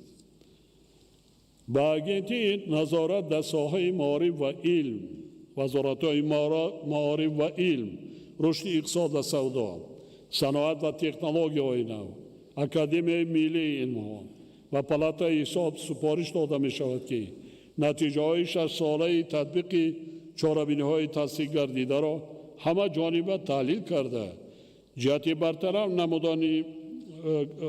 نمودن کمبودی و مانع‌های جای داشته تدبیرهای علاوه‌ای اندیشه به خاطر هرچه زودتر و فضای یگانه تحصیلات بین المللی وارد گردیدن معارف تاجیکستان سال 2004 به نظام کردیتی تحصیلات گذرانیدن مؤسسه‌های تحصیلات عالی مملکت آغاز گردید و سال 2014 همه مؤسسه‌های ذکر شده به این نظام گذرانیده شدند. وقتی آن رسیده است که برد و باخت نظام ذکر شده از جانب گروه کارشناسان تحلیل و بررسی گردیده، ضمن سپاریدن امتحان‌های جاری و ختم هم امتحان‌های جاری و ختم عامل‌های انسانی پرره از بین برده شد. ساختار و مقامات ذکر گردیده از جمله مرکز ملی تستی در مدت 2 ماه به دستگاه اجرایی پرزیدنت داعی به این مسئله معلومات مفصل پیشنهاد نمود. همچنین از جانب گروه با صلاحیت کاری وضع آموزش زبان‌های خارجی بخصوص روسی و انگلیسی در همه زمینه‌های تحصیلات تحلیل و بررسی گردیده، جهت باز هم تیزانیدن این روند به حکومت مملکت خلاصه‌های اساسناک پیشنهاد کرده شد.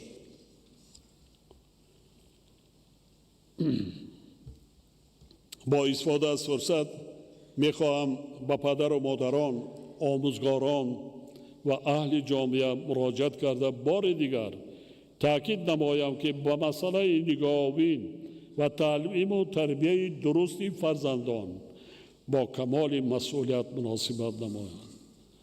ما باید در خاطر داشته باشیم که آینده دولت و ملت از نسل باسواد و دانشمند، صاحب کسب و صاحب هنر، صاحب معرفت و صاحب فرهنگ، دور از تعصب و خرافات، وطن دوست و وطن پرست و دارای حس بلند خودشناسی ملی وابستگی عمیق دارد. عصر 21 عصر پیشرفت علم و تکنیک و تکنولوژی ها می باشد. ما دیده ایستادیم که دولت‌های متمدن و ترقی کرده دنیا به چه دستاوردها نائل شده ایستادند.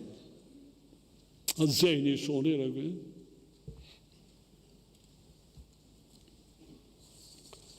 اگر ما خواهیم که دولت پیشرفته، وطن آباد و زندگی آسوده داشته باشیم، باید کوشش کنیم که فرزندانمان صاحب سواد و دانش و کسب و هنر شوند.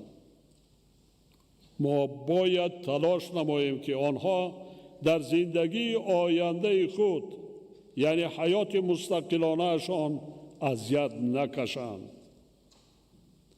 فراموش نباید کرد که وقتی نورسان و جوانان بی سواد میمانند، جامعه به تعصب و خرافات و جهالت گرفتار می شود که چنین حالت عاقبت‌های دهشتبار دارد. هموطنان عزیز ما خوب می‌دانند که جنگ تحمیلی شهروندی سال 90 عصر گذشته تمام ساحه‌ها خصوصاً علم و معارف را 10 سال به عقب پرتافت. بهترین عالمان و دانشمندان و متخصصان و آموزگاران از جمهوری تاجیکستان برآمده رفتند. بهترین ها.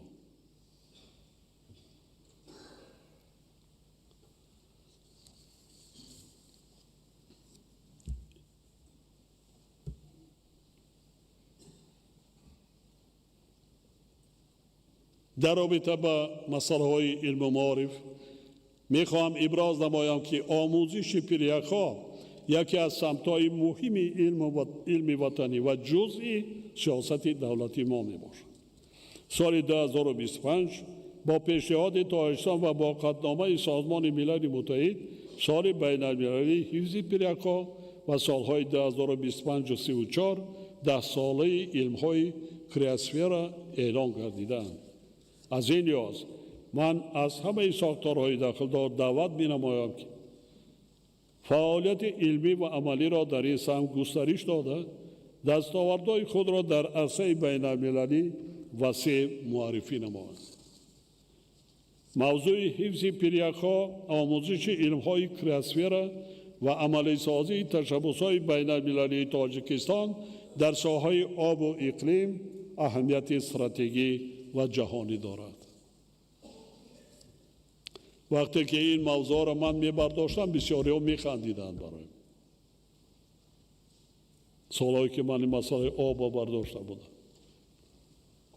نه بینید سالی دریای در وقتی نباریدن دریای وخش دریای پنج دریای زرافشان 70% نسبت به همین دوره سال گذشته آبش کم است.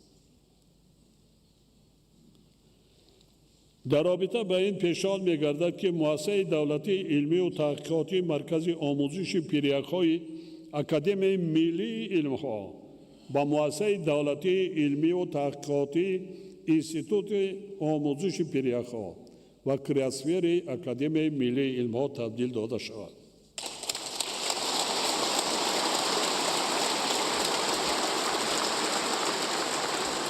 حاضرین ارجمند، بیدار نمودن خاطره تاریخی در تحکیم حس ملی شهروندان مخصوصاً جوانان که آینده ملت و دولت می باشند نقش بسیار مهم دارد. ما با این مسئله مهم همیشه توجه ظاهر نموده در 10 سال آخر 150 انشاءات ساحه فرهنگ را ساخته به استفاده دادیم و 350 انشاءات دیگری ساحه را تعمیر و از نو سازی کردیم. همچنین در پایتخت کشور شهر دوشنبه بزرگترین انشاءات ساحه تئاتر ملی را با شرایط امکانیت‌های معاصر بنیاد کرده ایستادیم که تحفه حکومت مملکت به مردم کشور و اهل فرهنگ و هنر به افتخار جشن 35 سالگی استقلال دولتی می باشد.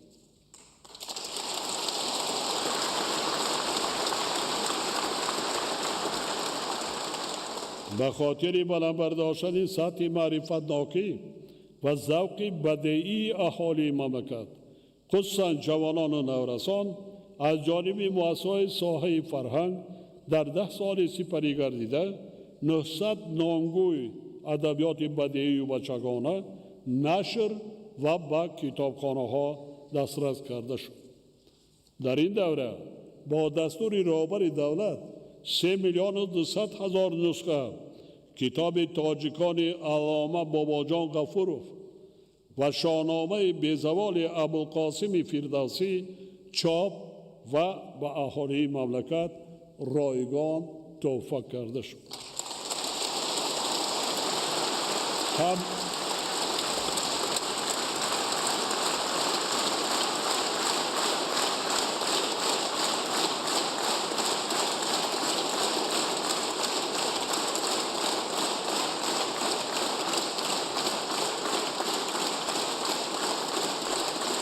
سلامات باشید. سلامات.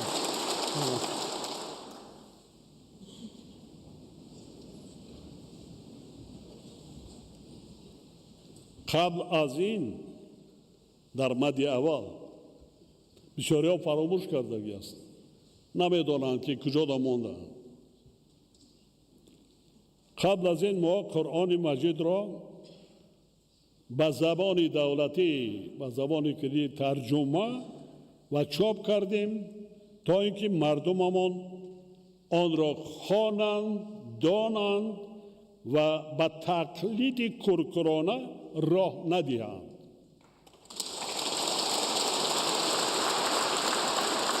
من این کار کردم، تقسیم کردم، بال ادامه دارد. گیرند خوانند، لکسه بیگانگان را کم گوش کنید. گیرین با زبان تاجیکی فهما هر یک آیت کلام ربانی معنیش چیست خوانید. خودتان را بیهوده نکشید. خوانید، پند است، حکمت است.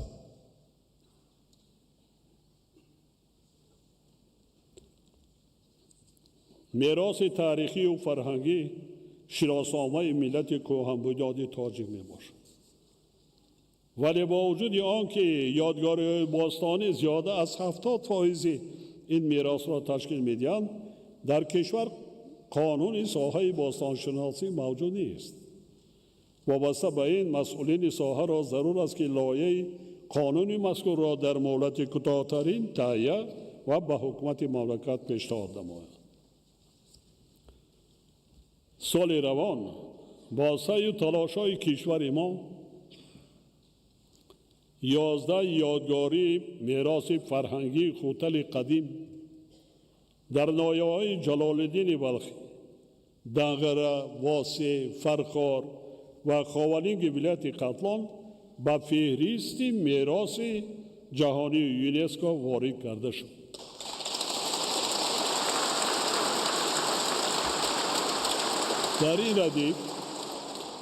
در این ردیف از جانب یونسکو قبول شدن قطعنامه‌ها در مورد اعتراف شهر پنجکند همچون شهر جهانی هنرهای دستی برای سوزنی‌دوزی و بزرگداشت 1050 سالگی رابعه بلخی در سالهای 2026 2027 دلیل جایگاه خاصه میراث و ارزش‌های فرهنگی و معنوی تاجیکان در تمدن عمومی بشری میباشد.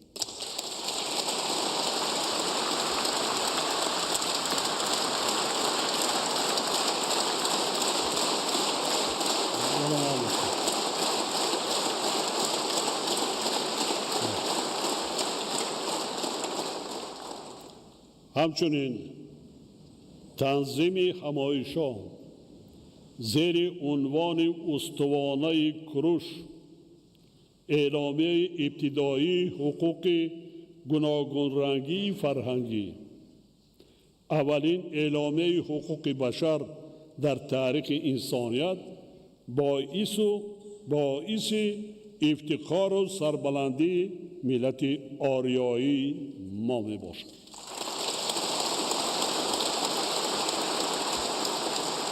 در این راستا ما را ضرور است که برای حفظ ارزش‌های مادی و غیر مادی ملت خود معرفی شایسته آنها را در عرصه بین المللی هدفمندانه ادامه دهیم. از جمله با در نظر داشته سهم تاریخی باربد مروزی در رشد فرهنگ جهانی، وزارت‌های کارهای خارجی و فرهنگ جهت به فهرست شخصیت‌های برجسته فرهنگی یونسکو وارد نمودن نام او تدبیرهای ضروری اندیشید. باربد که در عصرهای ششم و هفتم میلادی در زمان دولتداری ساسانیان زندگی و ایجاد کرده است، از جانب عالمان و کارشناسان معروف دنیا همچون یکی از اولین دانندگان علم موسیقی و آهنگساز کسبی قلمرو آریایی اعتراف گردیده است.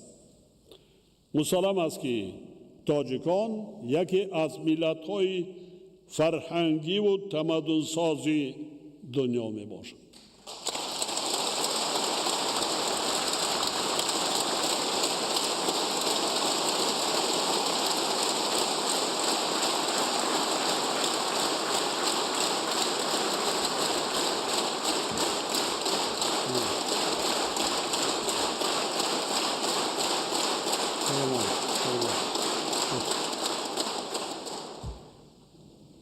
باعث افتخار ماست که گذشتگان نگنام ما آریایی ها به جهانیان زبان و فرهنگ، علم و هنر، آیین و سنت های بای و رنگارنگی بشردوستانه از جمله نوروز، اینچنین عنعنه‌های پیشرفته دولتداری یعنی تمدن و فرهنگ جاودانه را به میراث گذاشتند.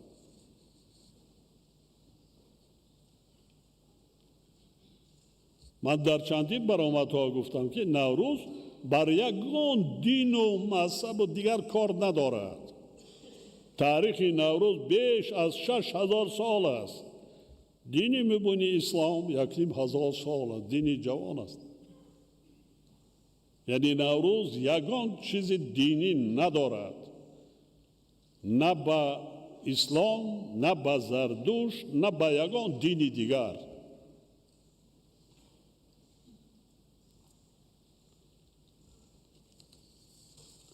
ما وظیفه داریم که در برابر افتخار کردن از میراث عالم شمول اجداد خود آن را صاحبی کنیم، آموزیم، ادامه دهیم و برای نسل‌های آینده همچون گنجینه بی‌بهای هویت‌ساز به میراث گذاریم.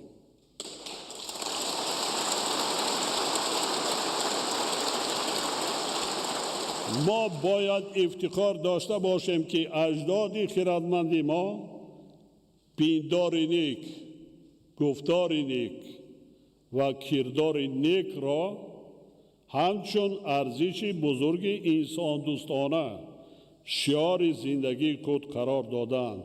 این 6000 سال پیش عقل کی ما بگیرد اینا؟ گفتار نیک، پیندار نیک.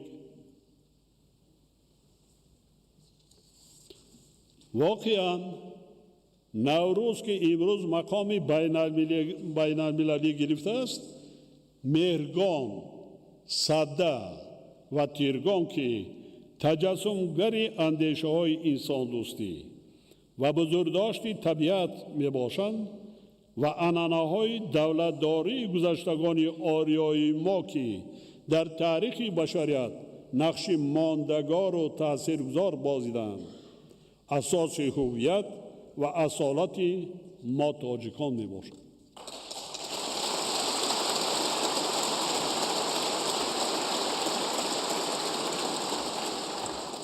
بنابراین از همه امی دست میکشیم، از همه امی 6000 ساله تاریخ ملت خود دست میکشیم. نمیره مردم در درست فهماندن در کار هستند. بعضا پیدا میشوند که این به دین اسلام به یگان دین مایه ندارد.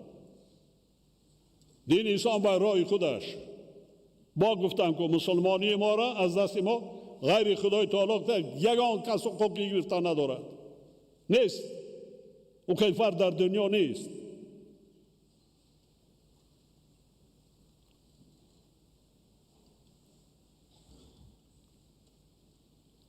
بنابراین به حکومت مملکت و مقامات اجرایی حاکمیت دولتی شهر دوشنبه دستور داده می شود که جهت در پایتخت کشور شهر دوشنبه بنیاد نمودن قانون، یعنی قانون نه قانون قانون یعنی مرکز تمدن آریایی چهار جون نماید.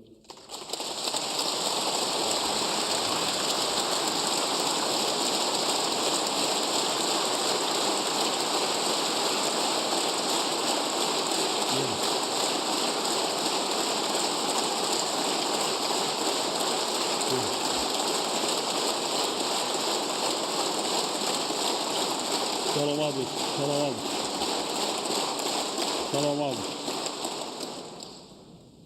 همچنین با در نظر داشته فلسفه و حکمت جاودانه نوروز، سنت و عنعنه های بشردوستانه آن و استفاده آنها برای تربیت نسل های آینده در شهر دوشنبه مرکز بین المللی نوروز بنیاد کرده شود.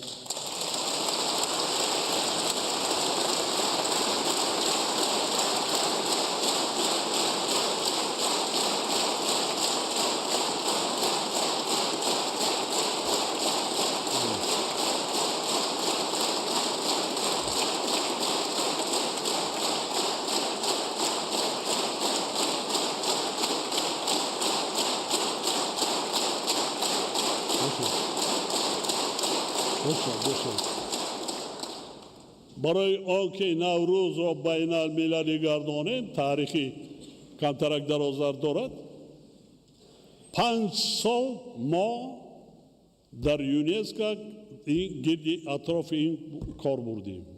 بودن کشورهایی که زید بودن حتی در حوزه نوروز هم زید بودن. در چی؟ میگفتم ما راضی لیکن نامش را دیگر کنید. نوروز تاریخا نمیخیر آمده است. حتی امروز هر سال پرزیدنت های امریکا دیگرها با همین زبان میگن نوروز مبارک. اینا دیگر کرده نمیشه. تاریخ آمده چگونه دیگر میکنی؟ ما وقتی که بس در سازمان ملل متحد پیشنهاد شد و قطعنامه قبول گردید یک دولت زید بود. های بعد یک سال 2 سال رفته با بعد امضا کردن لیکن نام حتی نام ده زید بودن برای که نامش تاجیکی است. این دلیل چی است؟ 5,500 سرز را من معین نکردم. عالمان بین المللی یونسکو 7 سال کار کردند. عالمان از امریکا، روسیه، اروپا، ژاپن، چین دیگر اشتراک کرده برده در آنجا معین کردند که تاریخی سرز 5,500 سال است.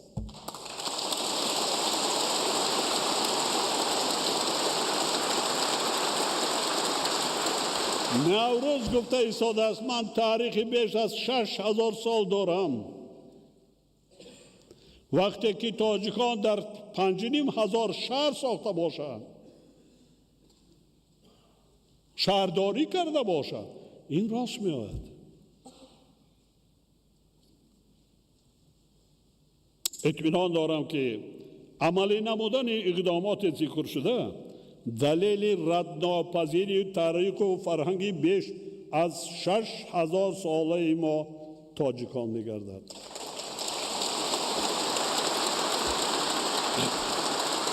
اکادمی ملی اینها دیگر مؤسسه‌های علمی و تحقیقاتی و لایحه‌کشی وظیفه‌دار کرده می‌شوند که با جلب عالمان و دانشمندان کنسپسیای مرکزهای ذکر شده را در اساس عنعنه‌های معماری و شهرسازی و شهرداری باستانی تاجیکان تهیه و با حکومت مملکت پیشنهاد سازند.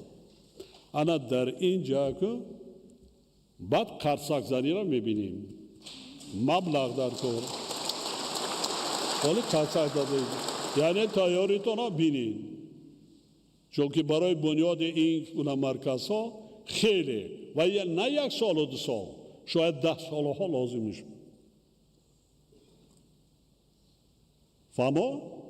فهمیده ای سادیتون؟ لیکن نترسید، رای گریزه نگیرید. میسازد ملت تاجیک، مادر تاجیک تولد کرده ایستاده است. هر روز هر یک جوان مردای بننگ ناموس پیشنهاد کرده ایستادند که کور را چپا میکنند.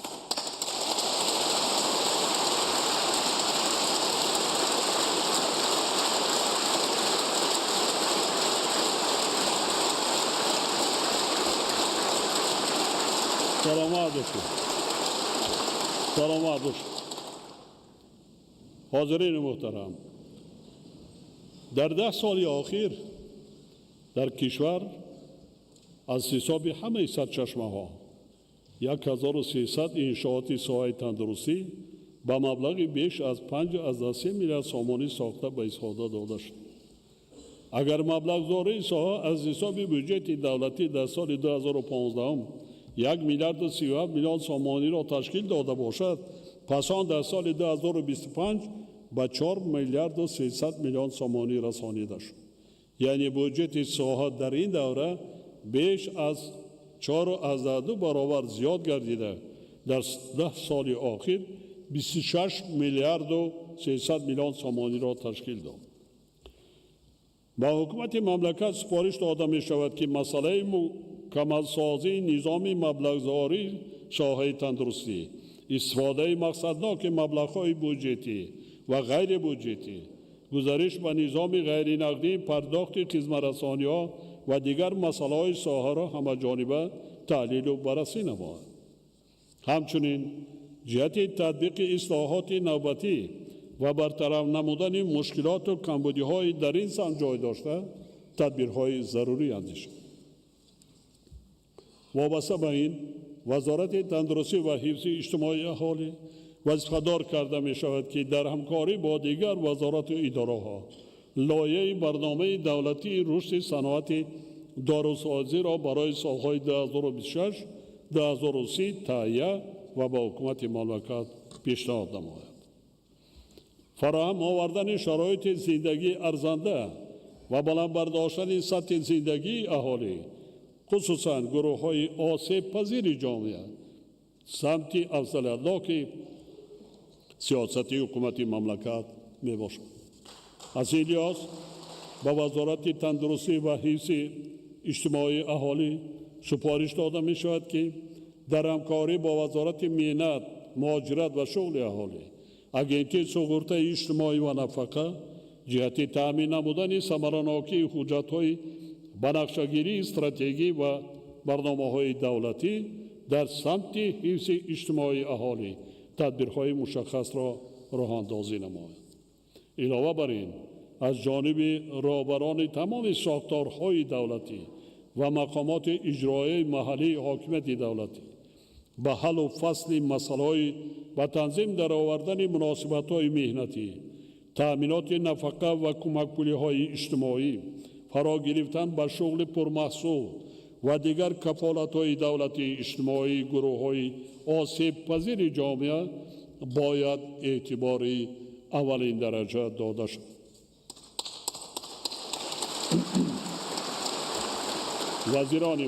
وکیلان محترم، تاجیکستان کشوری دارای ذخیره‌های غنی قوه کاری بوده.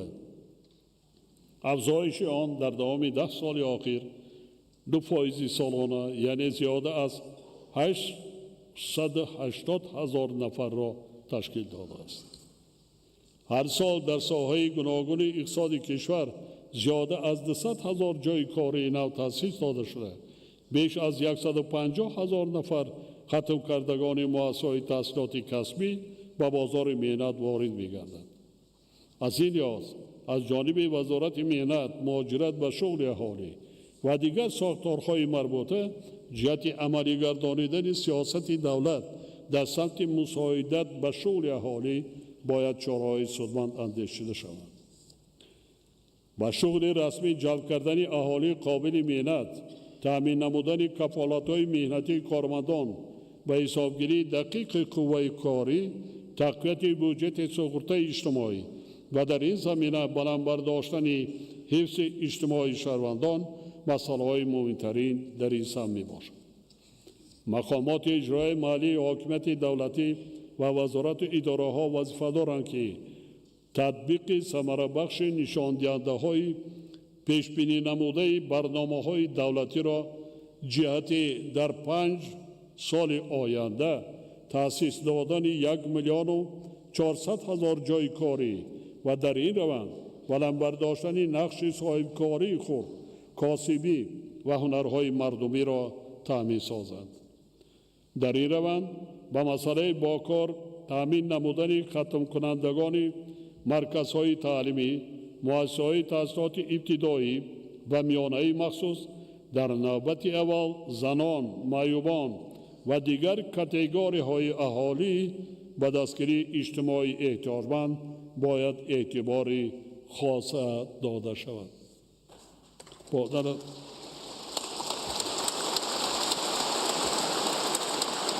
با در نظر داشت امکانیت‌های امروزه اقتصادی و ضرورتی باز هم بهتر نمودن سطح زندگی اهالی سپارش می‌دهم. از 1 سپتامبر سال 2026 معاش وظیفوی کارمندان مؤسسه‌های معارف از جمله مؤسسه‌های تا مکتبی و میانه عمومی 25%، دیگر مؤسسه‌های ساحه معارف، شاخه‌های علم، فرهنگ، ورزش تندرستی، مؤسسه‌های ساحه حفظ اجتماعی، مقامات حاکمیت و اداره‌کنی دولتی و دیگر مؤسسه‌های بودجه‌ای اینچنین استیپендیاها 20% زیاد کرده شود.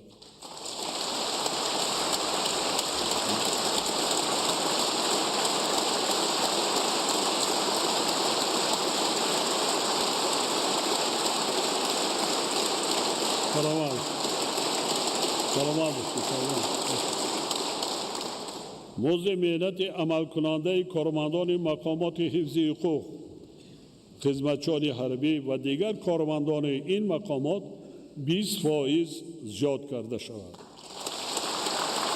اینچنین حد اقل مزد مهنت برای تمام شاخه‌های اقتصادی و اجتماعی کشور به اندازه 1300 تومان در یک ماه مقرر کرده شود.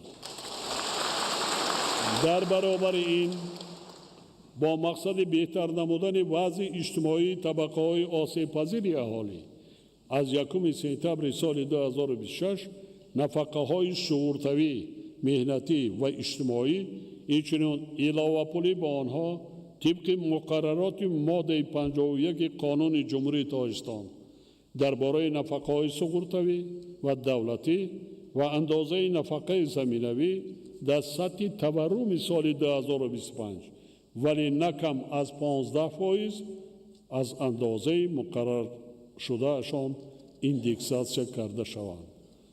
یعنی 15%.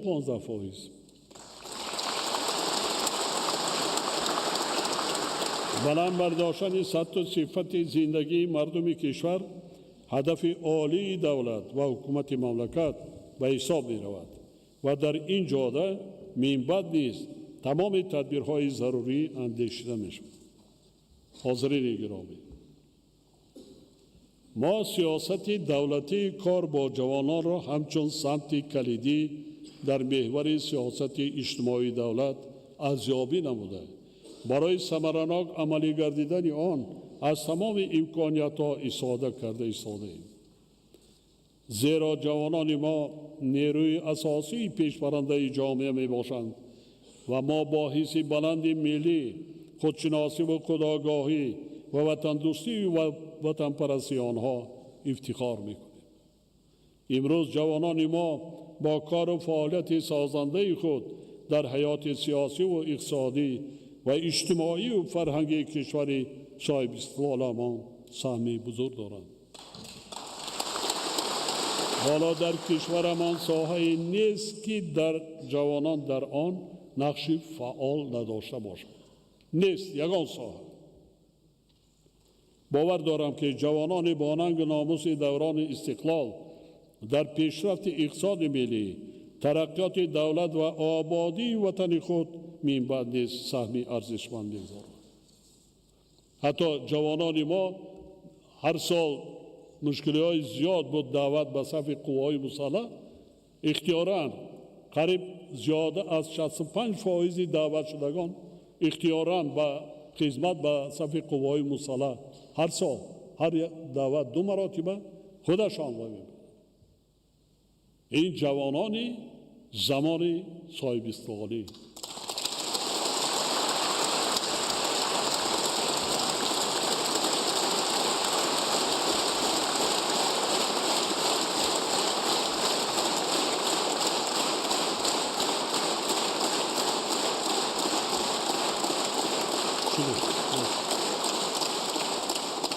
موجودیت حل مسائل حیات کودکان و نورسان و جوانان و فراهم آوردن شرایط و امکانیت‌های باز هم بهتری تحصیل و کار و فعالیت برای آنها یعنی نسل‌های آینده ساز ملت و وطن منبع نیز چاره‌جویی می‌نماییم. باغچه‌ها می‌روم، من باغچه‌ها می‌دارم با کودک‌های 3 ساله 4 ساله صحبت می‌کنم. 5 ساله 4 ساله که یک تنیم تا 6 ساله‌شان هم است. بی‌نیاز زیرک هستند. بی‌نیاز زیرک هستند. تنها کمک در کار. چنین مؤسسه‌ها در کار است. ما پدر و مادران، ما فعالان، ما اعضای حکومت و اعضای پارلمان، وکیلان مردمی ما باید در این موضوع کار کنیم. در این موضوع کار کنیم. کودکان را از 1.5-2 ساله باید در مؤسسه‌های تا مکتبی تربیت کنیم. آنها آماده میشوند. یکی از پیشرفت کشورهای پیشرفته ترقی کرده دنیا علم تعلیم 12 ساله است.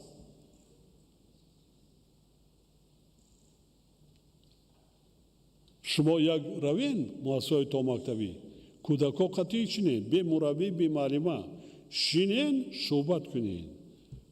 اونا بسیار گفتنی های وای دارد. سوالای خوب تا اونا میتید.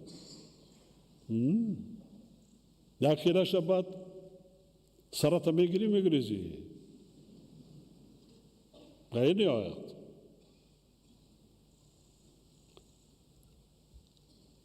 حکومت مملکت من مکتب میگم مکتب شدن طور سوزاده. نگاه کنید تا چقدر آیله هایی هستن که اهمیت میتن کودکاشون. یک آیله در سیم در اومدن خوانندگان صنف 8 معلمه جوان حالا ما فکر که آیله دارم نشده است زبان انگلیسی تعلیم میده صنف 8 کی در آزمون‌های جمهوری اشتراک کرده هستیم؟ یک از پیشتگی خیستم کتم من خوب کنی یک کن از کدام یک پارچه خون از شعر قرائت کردم بعد پرسان شدم کی هستی؟ گفت که من مادرم معلم است پدرم از دنیا گذشتن. چند کم متوفا گرفتی؟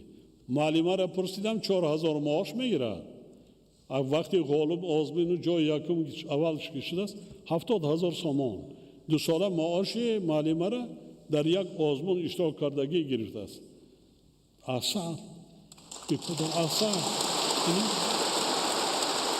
ما کار کنیم میشود کار کنیم با شرطی میشود ما گلچین کرده تربیت کرده میتوانیم.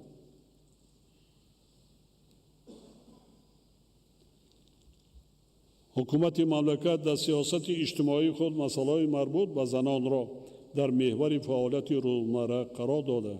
برای رشد این سمت مهم منتظم تدبیرهای سودمند می‌اندیشد. ما نقش بانوان زنان و دختران باننگ ناموس وطن را در همه ساحه‌های حیات دولت و جامعه همیشه قدردانی می‌کنیم و سعی و تلاش آنها به خاطر بنیاد آینده آباد و آسوده کشورمان افتخار داریم.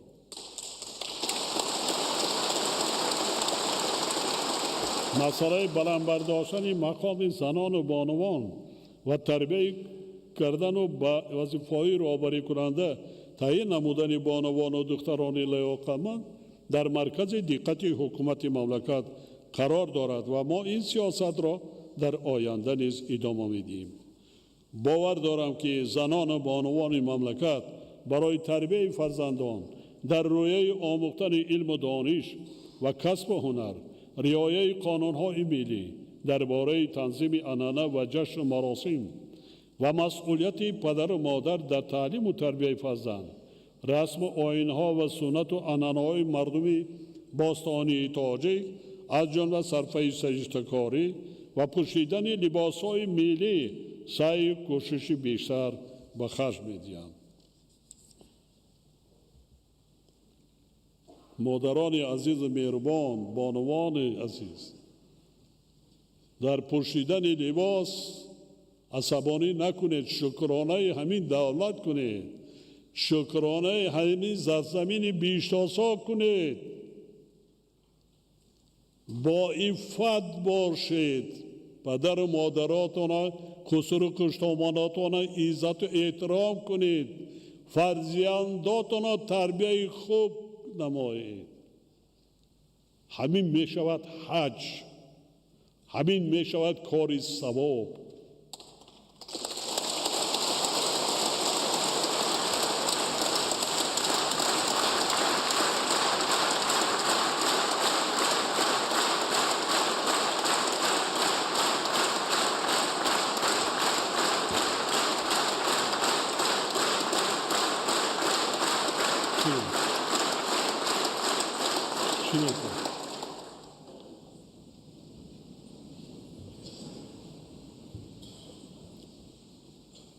مدنیت لباس پوشی را فراموش نکنید.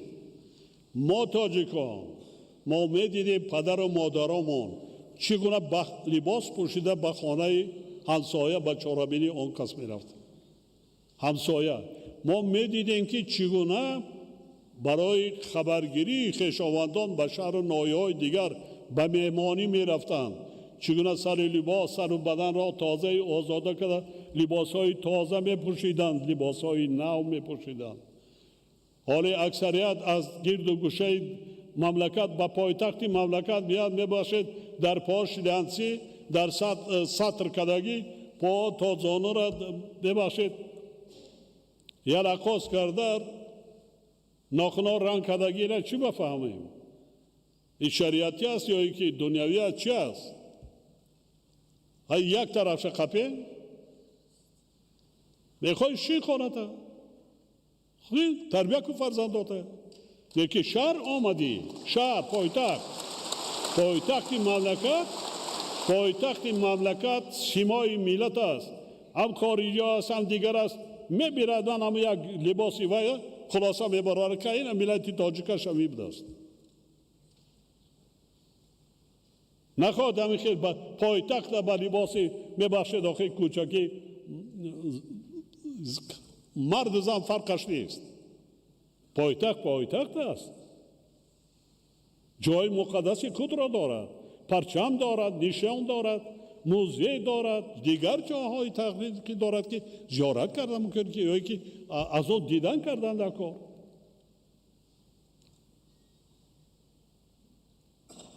در این جاده کار باید کنیم. شکرانه کنید. شکرانه این وطن آزاد کنید. آزاد. میخوایی حج میروی، خانه خدا زیارت میروی، میخوایی مسجد میروی، نماز میخوانی، روزت میگیری. خب چی میفورته؟ میخوایی خون، میخوایی مدرسه مرمت، اینم نه مدرسه حاضر زمان ساختم، لیکن سر و لباس ملی هم این بسیار. دشمن ها چکار میکنن؟ اول سر و لباس تا میگیرن، تقلید با بیگانه پرستی، بعد زبان تا میگیرن. حقیقتی دولت از بین میرود. انا به کتابی بگم که اثر به زوال بابا جان غفور فدادم خانه من برای خواندن برای تاقچه ماندن نه.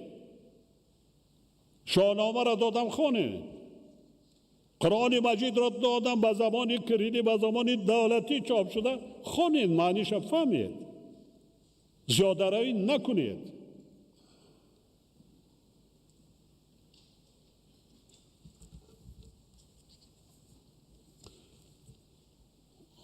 با اعتماد کامل ابراز می دارم که آنها در مسئله مقاومت با بیگانه پرستی و خرافات و اسرافکاری و زیاده روی در صف پیش جامعه قرار می گیرند.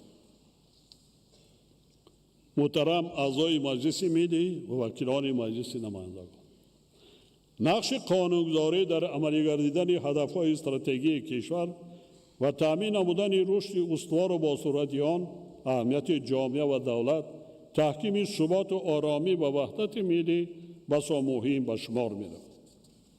از این رو تحلیل همه‌جانبه و پیوسته قانونگذاری و تهیه پیشنهادات جهت تکمیل آن برای اجرای هدف‌های استراتژی و برنامه‌های رشد اقتصادی و اجتماعی و فرهنگی کشور ضرور می‌باشد.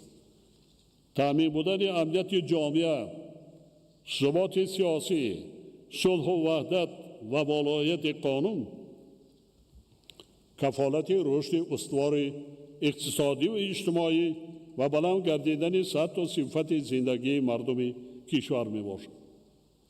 منظره که اینجا آرام و وای شدیم، رشد اقتصادی دیگر است. سالی گذشته امسال هم نفقه، هم معاش، هم بعضا کارهای دیگر شده ایستاده است. قدم به قدم یک باره البته همه مشکلی ها را که پس سر کردن بسیار مشکل می شود، لیکن زینه به زینه رفته ایستاده ما. محض صلح و ثبات، امنیت و آسایش و ولایت قانون امکان داد که ما رشد با سرعت اقتصادی و اجتماعی و فرهنگی و سیاسی کشور را تأمین کرده سطح نیکوحوالی خلق را بلند برداریم.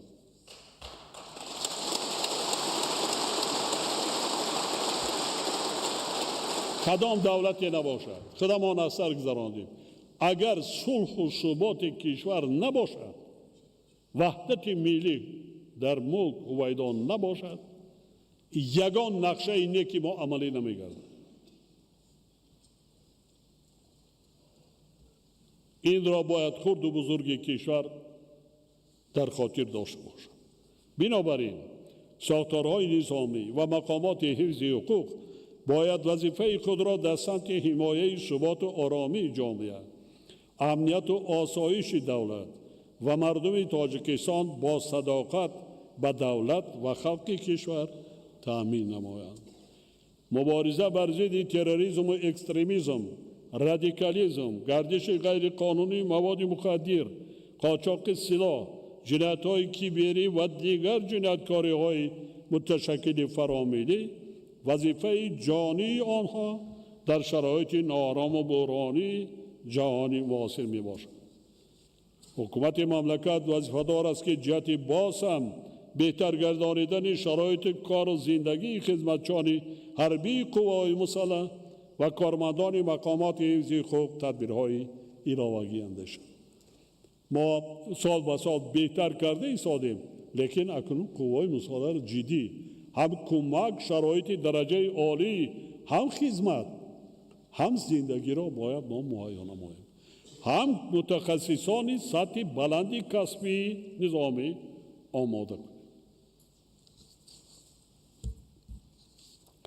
هموطنان عزیز، وکیلان محترم، وضع مرکب در مناطق گوناگون دنیا، شدت گرفتن رقابت‌های گیاسیاسی و اقتصادی به خاطر از نو تقسیم کردن جهان، موج نوی جنگ سرد، یراق ناشوی باشد، ضعیف گردیدن معیارهای حقوق بین المللی و دیگر روندهای پرتضاد در عرصه بین المللی همانا مایه نگرانی باقی میماند.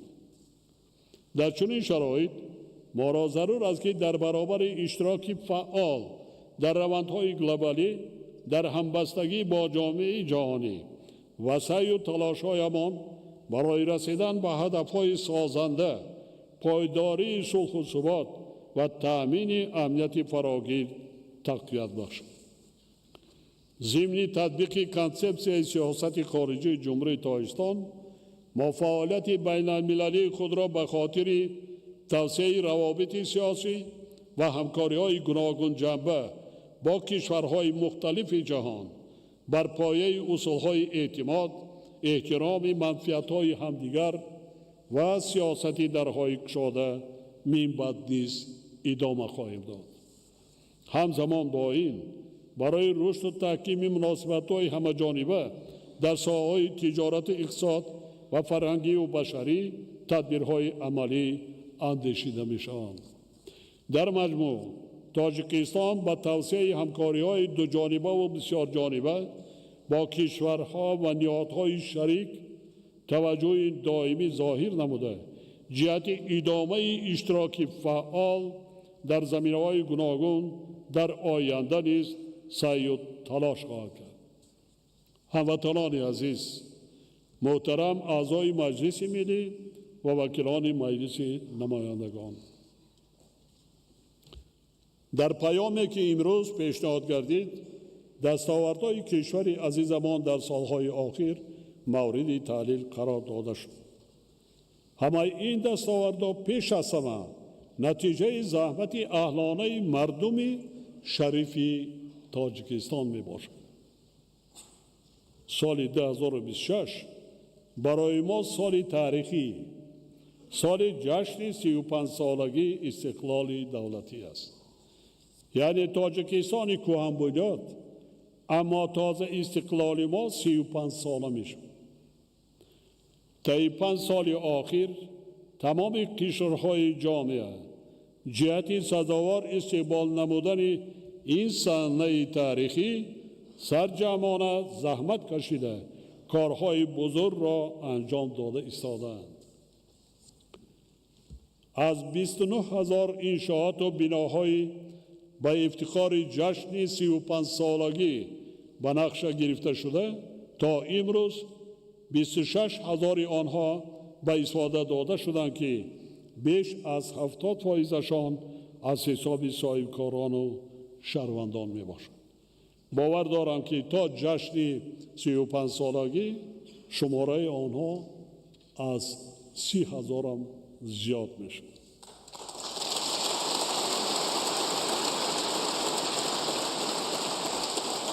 با استفاده از فرصت من بار دیگر به همه صاحبکاران و شخصان سخاوت پیشه و شهروندان وطن دوست و زحمت قرین با ننگ و ناموس و مسئولیت شناس مملکت صمیمانه سپاس و منتداری اظهار می نمایم.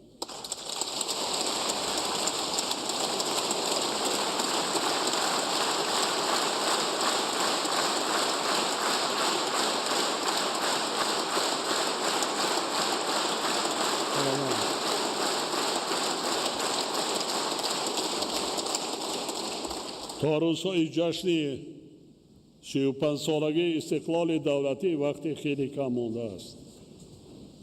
ما باید تا این صحنه مقدس کارهای سازندگی را باز هم وسعت بخشیده چاره‌بینی‌های جشنی را با سطح و صفت بلند عملی سازد. هر یک شهروند و هر یک عائله باید با درک مسئولیت وطنسازی و دولتسازی پیش از همه خانه و کاشانه و کوچه و محل زیست خود را تعمیر و ترمیم و تازه و آزاده نماید. این روند آبادانی و تازه‌کاری باید تمام قلمرو کشور را تا دوردستترین دهات آن فرا گیرد و به یک کار معمولی تبدیل یابد. یعنی هر یک فرد جامعه باید به افتخار این جشن مقدس برای پیشرفت دولت خود و آبادی وطن عزیز خویش کار نیکی را انجام داده سازنده و بنیادکار و صاحب فرهنگ و تمدن باستانی بودن ملت تاجیک را نشان دهد.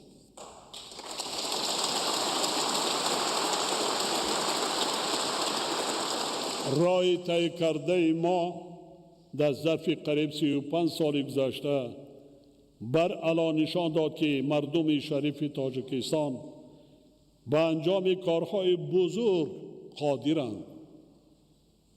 وطن خویش را صدقاً دوست می‌دارند و برای حمایت استقلال و آزادی سرزمین اجدادی خود همیشه آماده اند.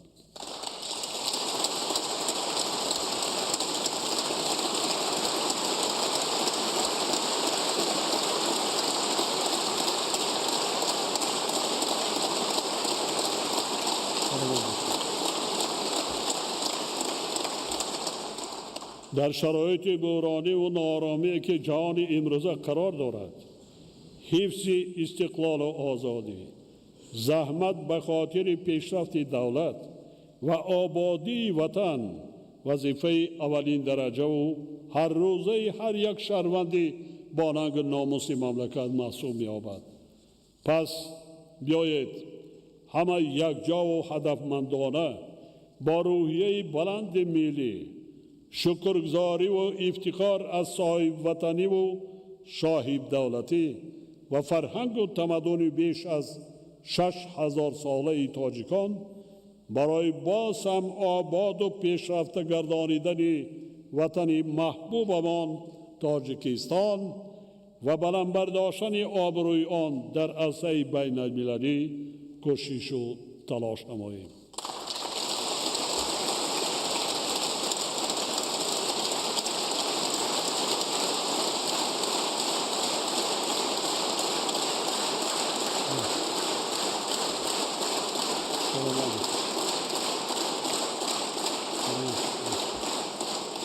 با داشتن چنین فرهنگ و تمدن باستانی ما نباید به تعصب و افراطگرایی و تقلید به فرهنگی که برایمان بیگانه و خطربار است راه دهیم.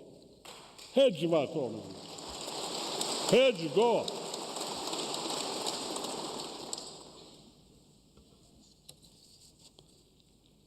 از بس که 4 سال پیش دایر به 35 سالگی استقلال قرار قبول کرده بودیم، پیشنهاد می نمایم که سال 2026 سال وسعت دادن کارهای آبادانی و سازندگی و تقویت و تحکیم خودشناسی و خودآگاهی ملی به افتخار این جشن مقدس و بزرگ ملی اعلان کرده شود.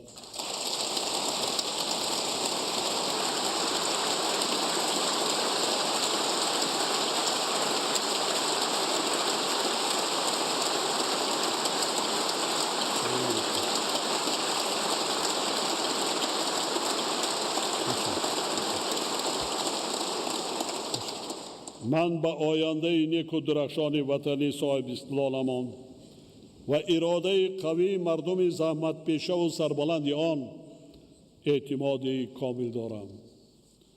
مردم شریف تاجیکستان که در 34 سال سپری شده روزهای بسیار سخت و سنگین را با صبر و تحمل و با اتحاد سرجمی پس سر کردند.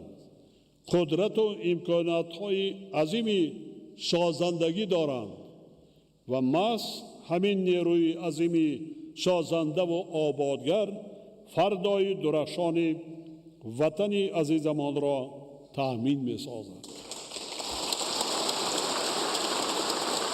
اطمینان کامل دارم که ما همه اهلانه و سرجمانه من بعد نیست به خاطر رشد و پیشرفت تاجیکستان محبوبمان و آبادی وطن عزیزمان زحمت میکشیم. به همه هدفهای نیکمان میرسیم و نفوذ و آبروی دولت تاجیکان را در عرصه بین المللی باز هم بلند میبرداریم.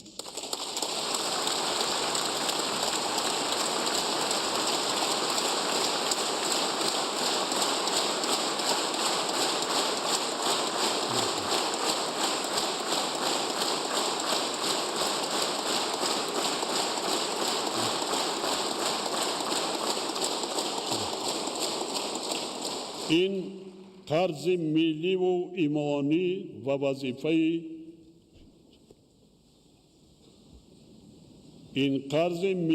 ایمانی و وظیفه انسانی و شهروندی هر یکی ماست.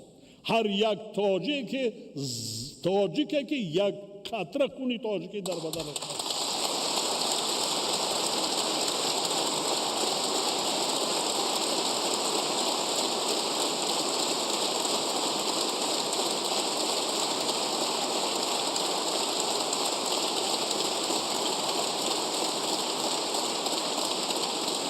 در این جاده به کل مردم شریف تاجیکستان، شما وکیلان مردمی و حاضرین ارجمند، پیش از همه صلح و آرامی، سلامتی و خوشبختی، خانه آباد، سعادت روزگار و کامیابی و برای کار آرزومندم. همیشه سلامت و سربلند و موفق باشید هموطنان عزیز.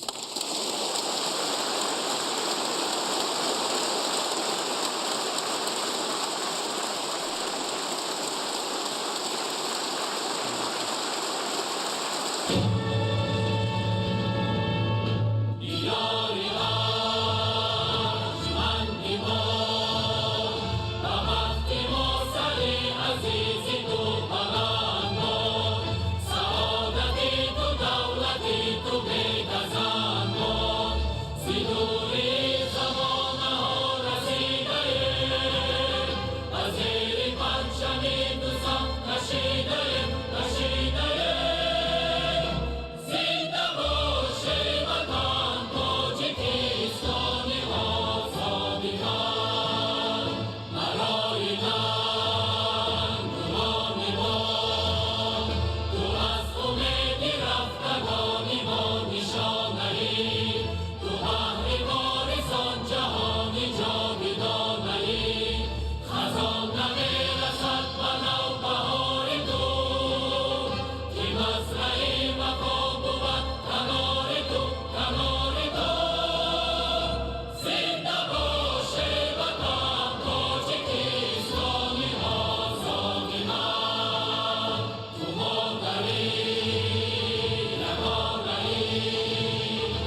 وقت باشید، آباد باشید. وقتی که ما سرجم هستیم، متحد هستیم، بزرگی ما از همون راکت های هسته‌ای ده بزرگتر است، قدرتمند است.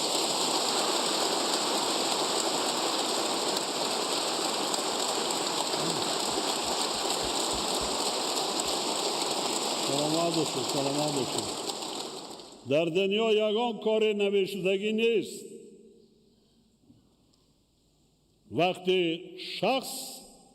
وقتی انسان ذوق دارد به زندگی، باور دارد به آینده درخشان وطنش، برای آینده درخشان فرزنداش، برای همین ننگ ناموس کردم، ما بنیاد کردم، ساخته نمانده کار. باز میگویم کاری نمیشدگی نیست در دنیا که انسان از عهده اون نبراید. این وزمینی ها هم پسی سر میشن. چقدر دشواری های سنگین بودن، پسی این هم میگذرد. بر روزهای نیک هم میرسیم، باز هم نیک هم میرسیم.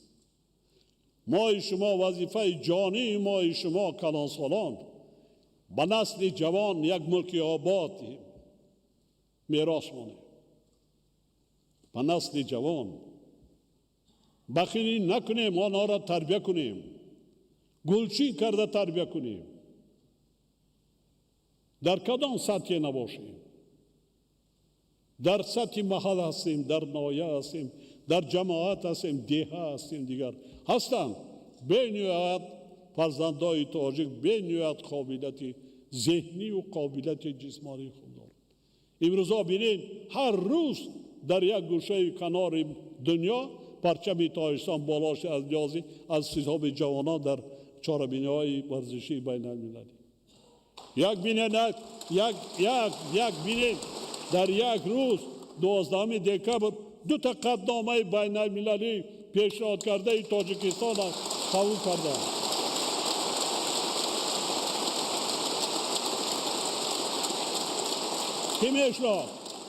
کی میشناخت تاجیک‌ها را؟ این روز نه اینکه میشناسند، احترام میکنند، احترام میگذارند، دستگیری میکنند، همکاری کرده ایستادیم. این باعث افتخار است. هر فردی تاجیکی که از همین وطن منالد، از همین سرزمین بیشتاسای اجدادی منالد، او مسلمان نیست، او کور است.